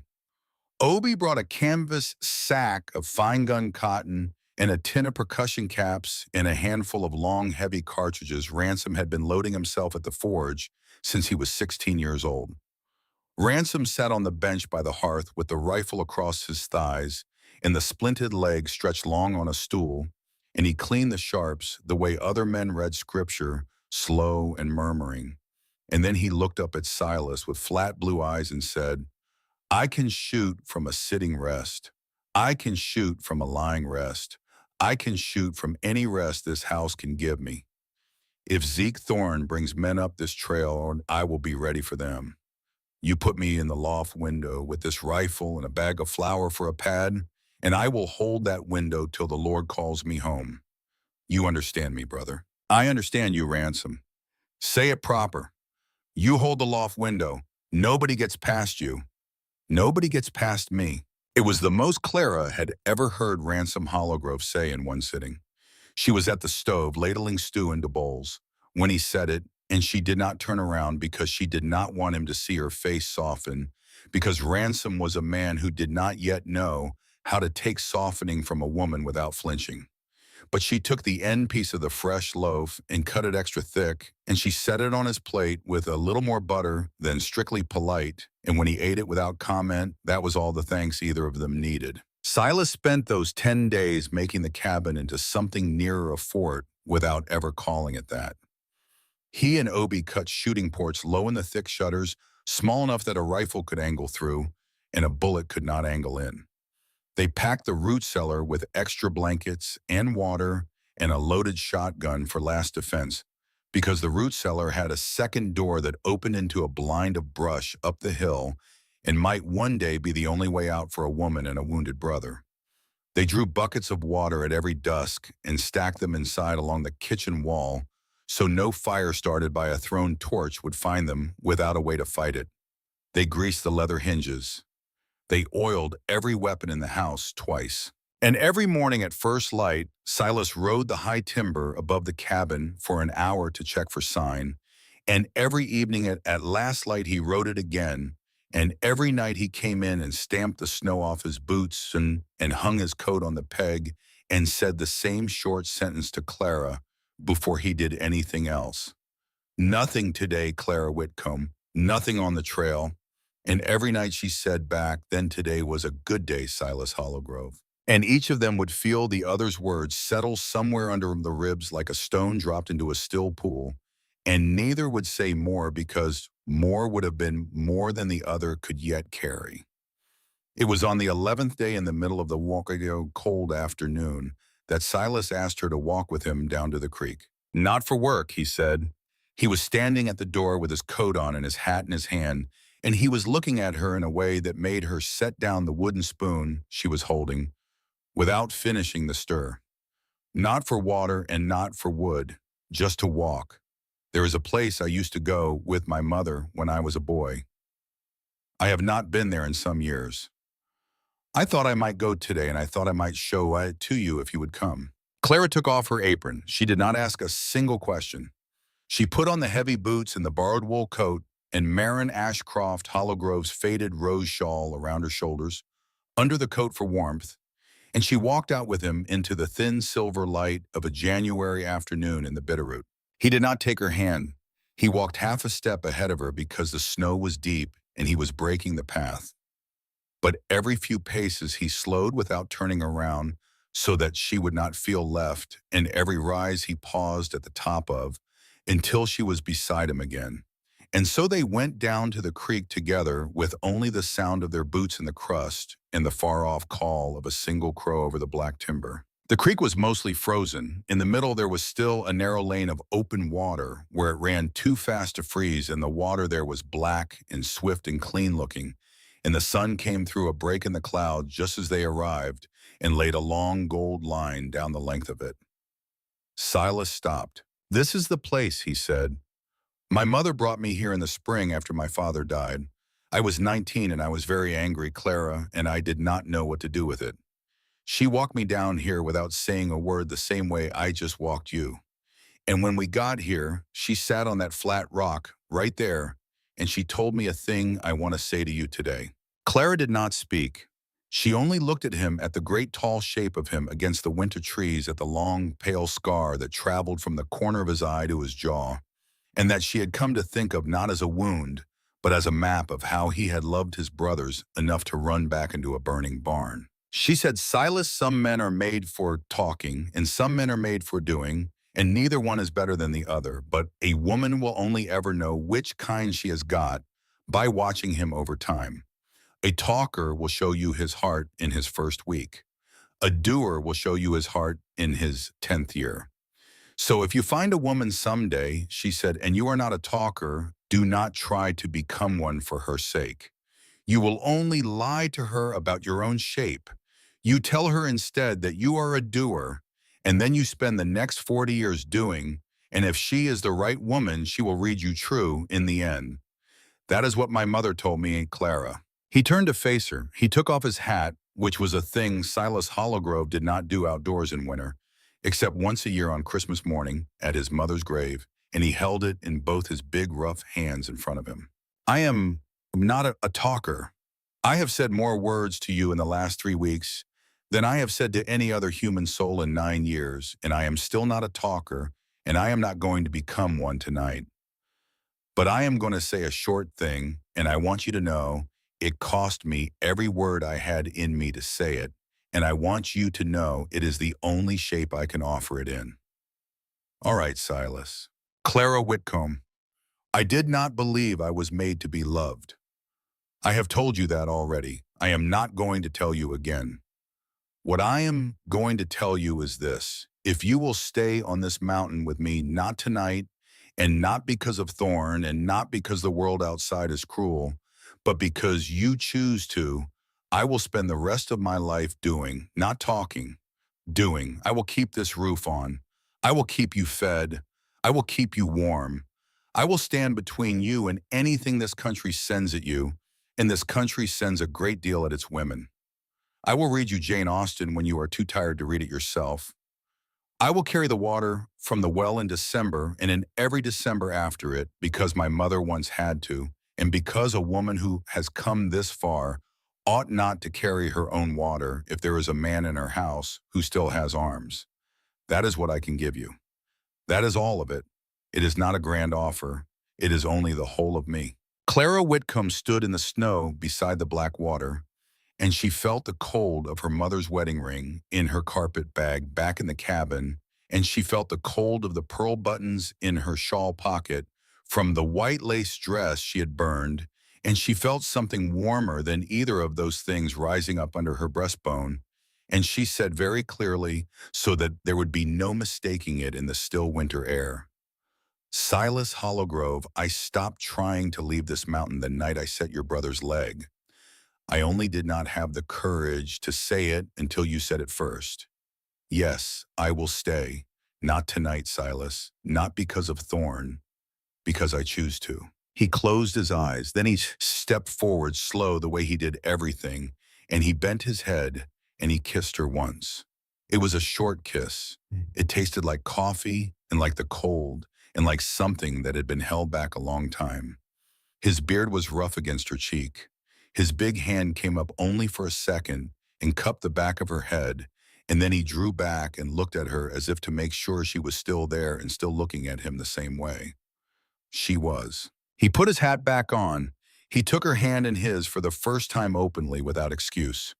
They walked back up to the cabin through the snow, and neither of them said another word on the way, and neither of them needed to.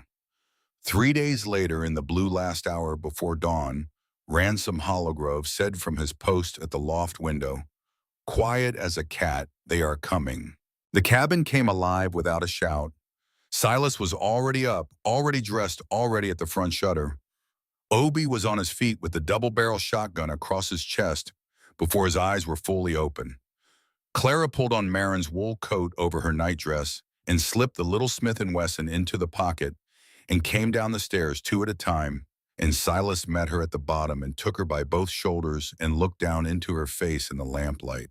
"The loft," he said, "behind Ransom, not beside him, behind him. You keep that pistol in your hand and you do not come down no matter what you hear. I do not care if I shout for you. I do not care if I scream. You do not come down those stairs. Do you hear me, Clara?" "I hear you." "Say it." "I stay in the loft. I do not come down." "Good." He pulled her close for a half second, pressed his lips to her forehead, and let her go. She was up the pine steps before she could feel the fear in her knees. In the blue light through the loft window, she could see them now with her own eyes. 7 riders coming slow up the last bend of the mountain trail, black shapes against the snow rifles across their thighs.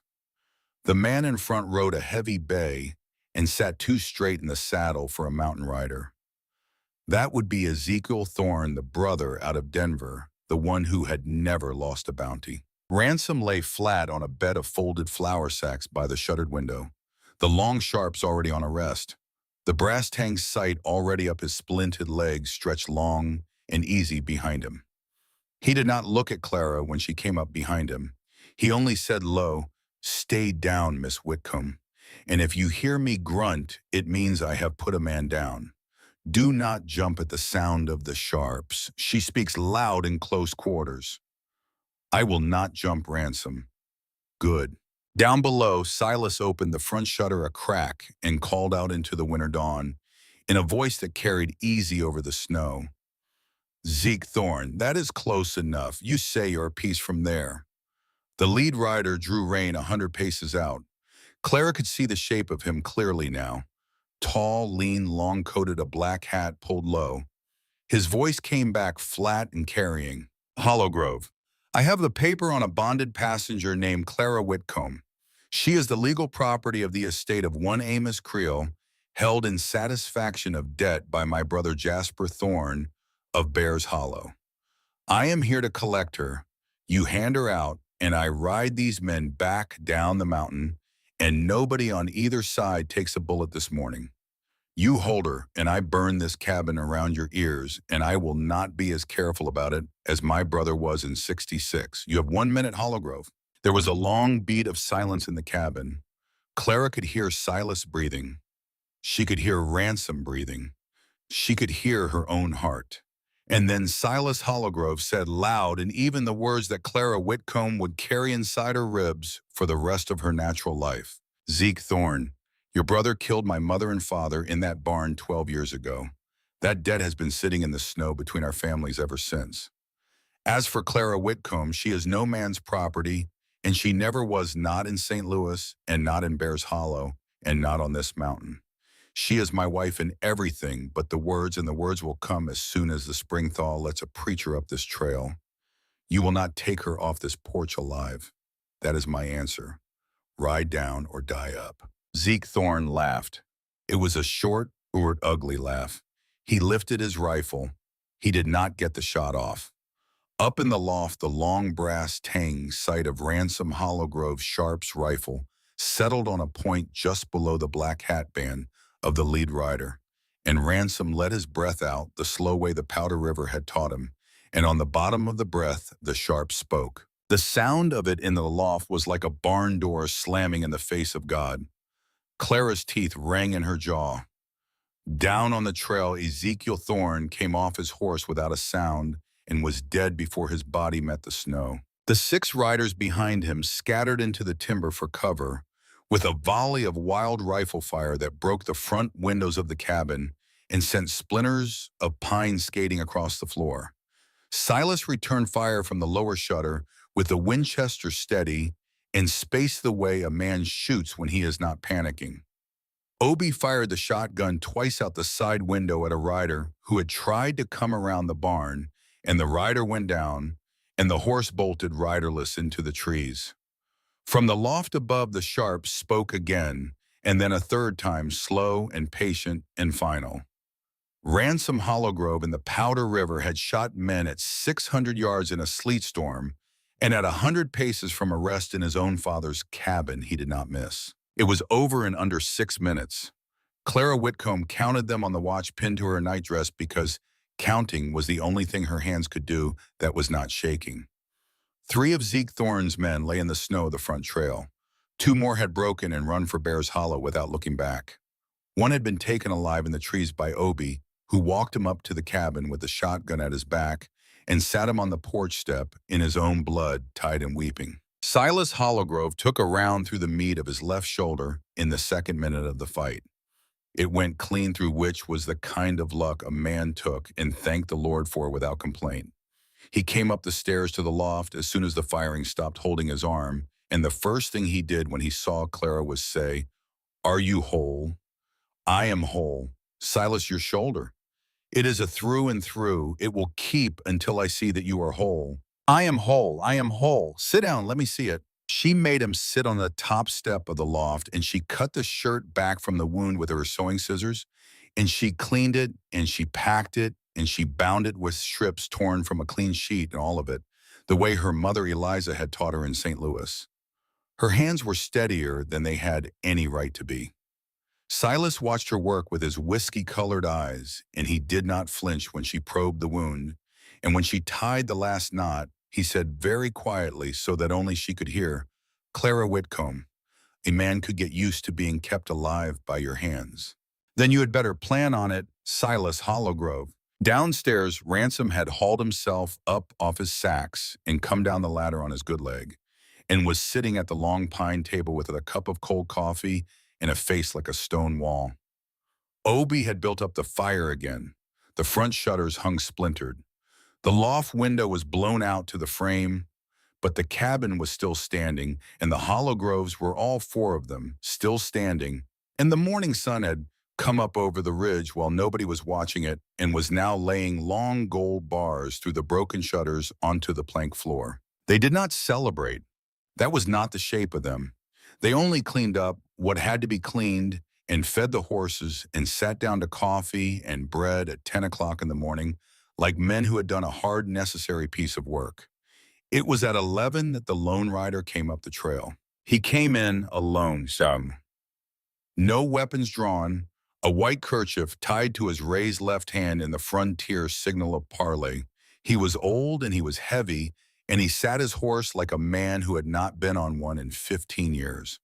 A silver-headed walking stick rested across his thigh, a fine black wool coat, a white beard trimmed close to the jaw, blue eyes gone cold as river stones. Jasper Thorne, 54 years old, owner of the mines, burner of barns, the last living man in the world whose name could still make Silas Hollowgrove's jaw go tight. Silas went out onto the porch with the Winchester cradled in his good arm. Clara came to the doorway behind him, Marin's rose shawl pulled tight at her throat, the little Smith & Wesson still in her pocket. Obie was at the side of the cabin with the shotgun low. Up in the loft unseen, Ransom was already back on his flour sacks, with the sharps rested through the broken window, and the long brass tang sight trained very calmly on the center of Jasper Thorne's black coat. Jasper Thorne drew rein 30 paces out. He smiled. It was the same small, cold smile Clara had been imagining for weeks. Silas Hollowgrove, I see you have done some shooting this morning. I have. My brother. In the snow, about 40 paces behind you.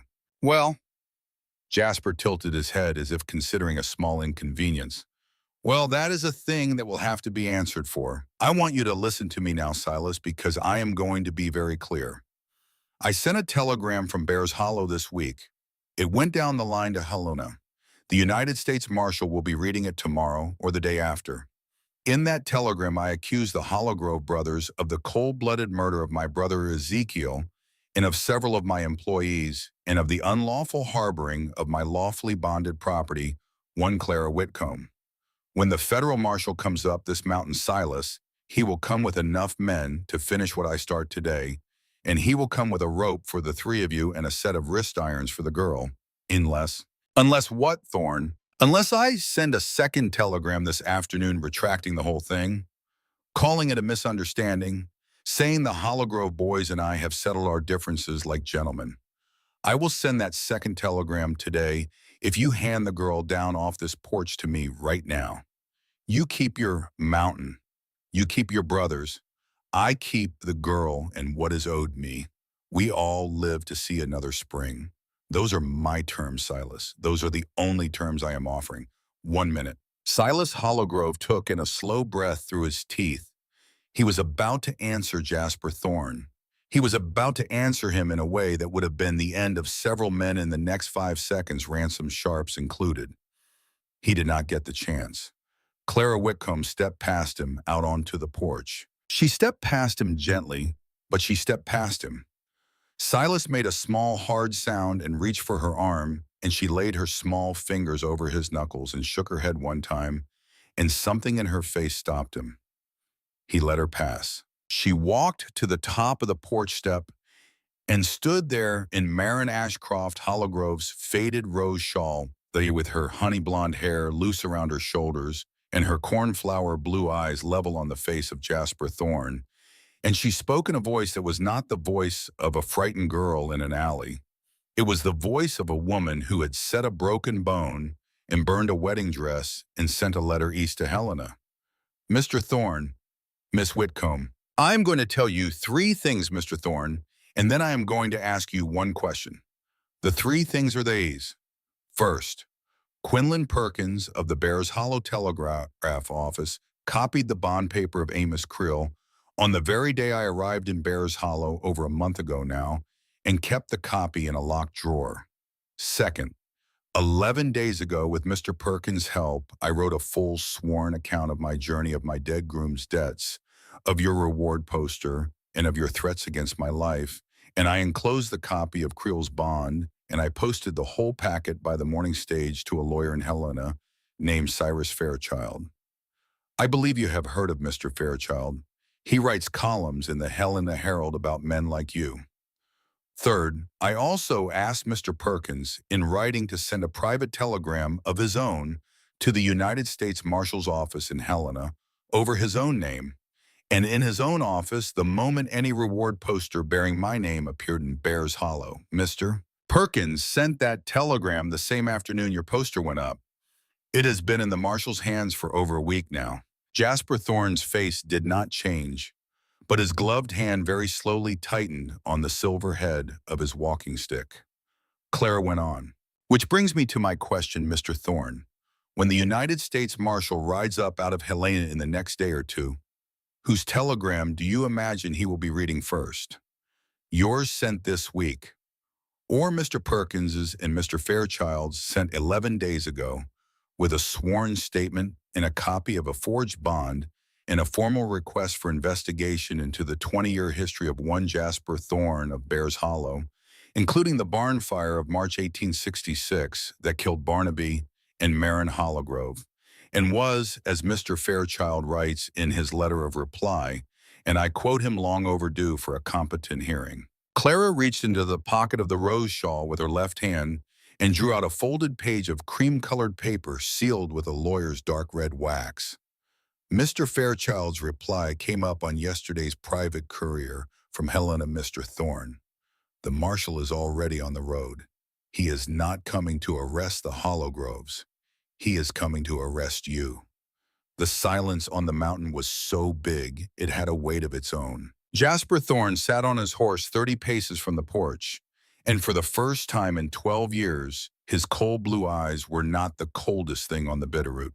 The coldest thing on the Bitterroot was the smile that did not move on Silas Hollowgrove's mouth.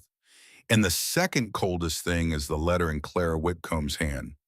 Jasper Thorne made his decision the way men like Jasper Thorne always make their last decisions. His right hand dropped for the pistol under his long black coat. He was fast for an old man. He was very fast. He was not faster than the Sharp's rifle resting on a flour sack in the broken loft window of the cabin he had burned 12 years ago. Ransom Hollowgrove let the breath out of his body the slow way the army had taught him, and the long Sharp spoke one last time. Jasper Thorne came off his horse in the exact same piece of snow where his brother Ezekiel had come off his an hour before, and he was dead before the echo of the shot had finished rolling up the canyon. On the porch, Silas Hollowgrove lowered the Winchester he had not even needed to raise. He looked at Clara. Clara looked at him. Neither of them spoke. Up in the loft in the smoke, curling from the Sharps, Ransom Hollowgrove laid his scarred cheek against the stock of his father's old rifle and said so quiet only the rafters heard him, "That was for Mama and Papa. I hope it was loud enough." 2 days later, United States Marshal Augustus Prine, called Gus by men who had known him 20 years, rode up the Bitterroot Trail at the head of 4 deputies and the lawyer Cyrus Fairchild and the depot man Quinlan Perkins. They found the Hollowgrove brothers and Clara Whitcomb waiting at the long pine table, 3 bodies laid out respectful under blankets in the barn, the loft window boarded over with fresh pine planks and coffee on the stove. Gus Prine took one long look around the cabin and at Clara in her rose shawl, and at the splinted leg of Ransom and the bandaged shoulder of Silas, and he said, "Miss Whitcomb, Mr. Fairchild's letter was the most interesting thing to cross my desk in 11 years. On the strength of his filing and the telegrams from Mr. Perkins in this morning's preliminary findings, I am prepared to rule the deaths of Ezekiel and Jasper Thorne the result of lawful self-defense under immediate threat of force. That ruling will stand, Miss Whitcomb. It will stand over anybody in the territory who tries to challenge it, and a certain number of folks down in Bears Hollow are already trying."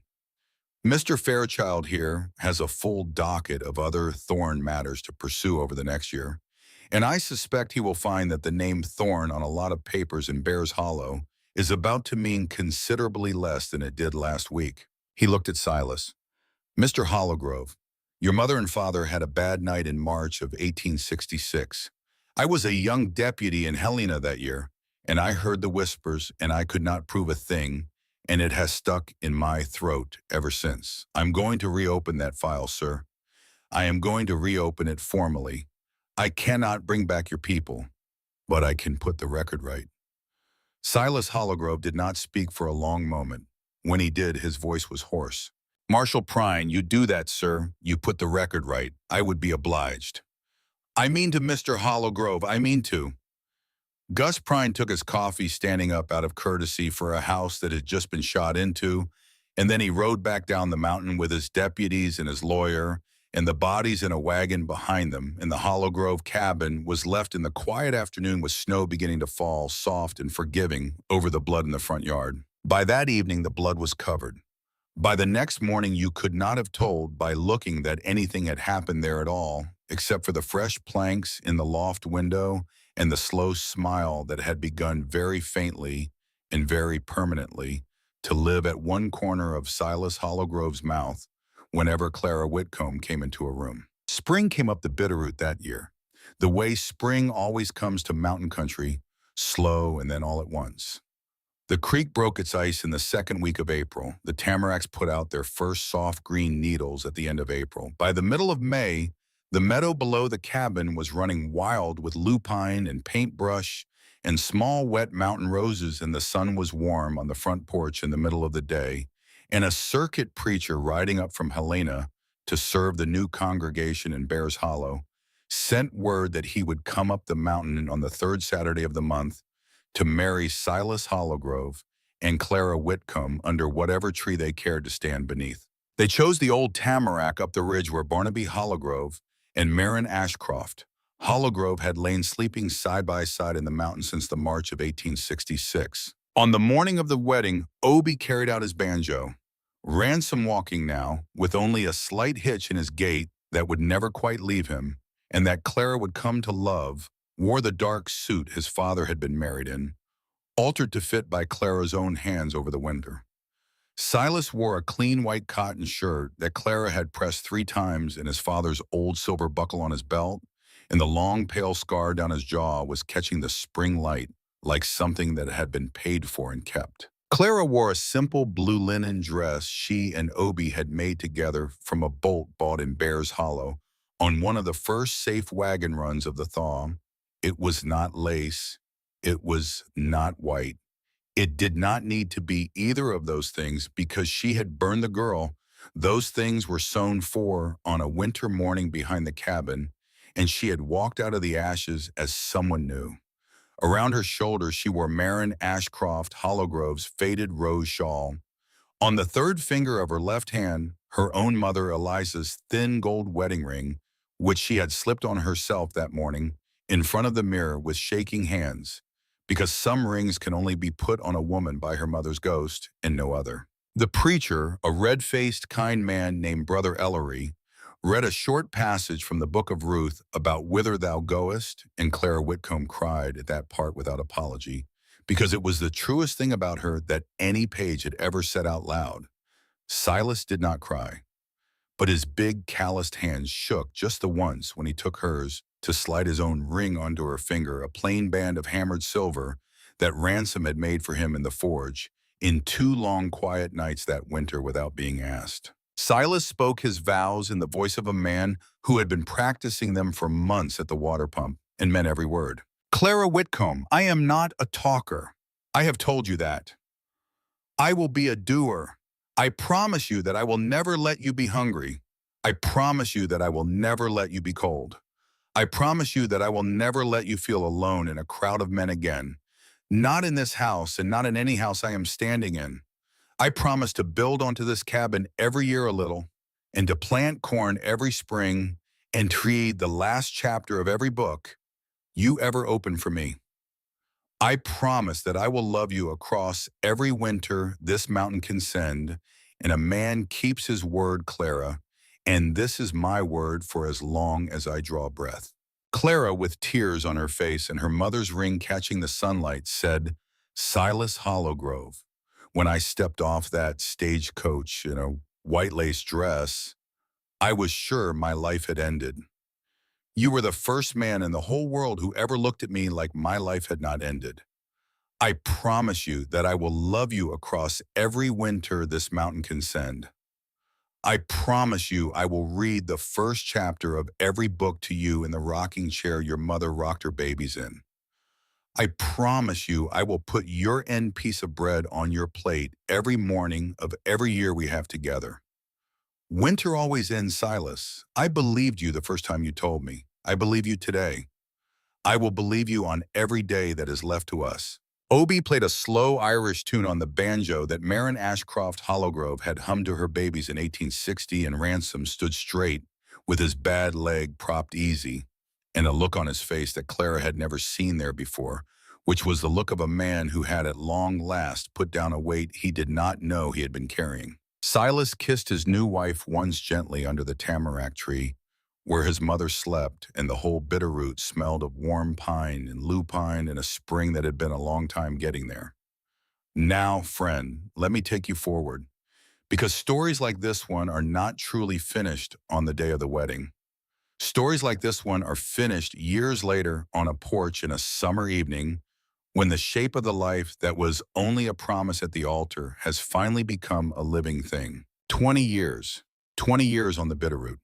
It was June of 1898, the evening I want to show you last. The Hollowgrove cabin was not a cabin anymore, so much as a proper house. Silas had kept his word about building on every year. There was a long new porch. There was a great room with real glass windows, shipped up from Helena. There was a second wing where two children had grown up tall, and where a third, the youngest, was still small enough to fall asleep in his father's arms. The barn was bigger now. The corral held 12 horses.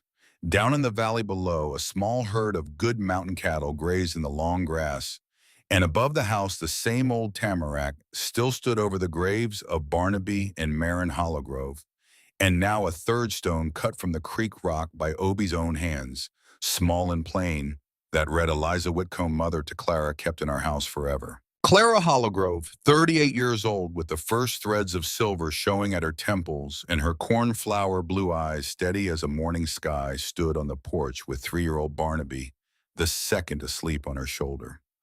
Below her in the meadow, her older children were chasing each other through the wildflowers in the long evening light. Marin Whitcomb Hollowgrove, 15. Honey Blonde and Sirius, who already read to her younger brothers in the rocking chair by the fire, the way her mother had read to 3 mountain men a lifetime ago. Eldon, 12, quiet and broad in the shoulders, named for the gentle man in St. Louis who had walked his daughter to a stagecoach and let her go. And a laughing 8-year-old visitor named Obadiah II, who belonged to Obie, and the Helena school teacher Obie had married in 1889 and who had come up the mountain with his parents for the summer, as he did every summer. Ransom Hollowgrove had never married. He lived in a smaller cabin he had built for himself a quarter-mile up the ridge near the forge, where he still shod the horses and sharpened the axes for the whole Bitterroot Valley. He was Uncle Ransom to every Hollowgrove child, and the children climbed him like a tree, and he never once in 20 years said no to any one of them, and the permanent small hitch in his gait made him easier to catch, which the children knew and took unfair advantage of, and Ransom pretended to be offended by it and was not offended by it at all. Silas came up onto the porch behind his wife and set one hand on the small of her back. His hair had silver in it now, too. The scar down his jaw had softened with age. His shoulders were still as broad as a barn door, and his hands were still the hands of a man who did more than he said.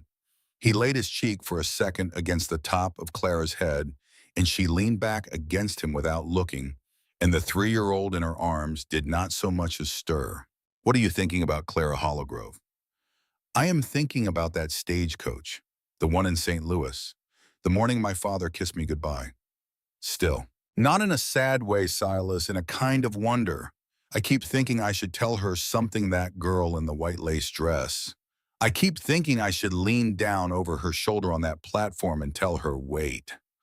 Wait, child. It is not what you think. In 20 years, you will be standing on a porch on a mountain in Montana with a baby on your shoulder and a good man's hand on your back, and your own mother's ring will still be on your finger, and 3 Hollow brothers will have saved your life, and a house full of your own children will be running in a meadow below you, and you will look out across all of it, and you will finally understand that the day you thought your life was ending was actually the day your life was beginning. I keep thinking I should tell her that, so she would not be so scared on the way west. Silas was quiet a long moment. Then he said, she would not have believed you, Clara. She had to come the whole way to find out. I know. I know she did. He turned her gently to face him, the sleeping child still on her shoulder.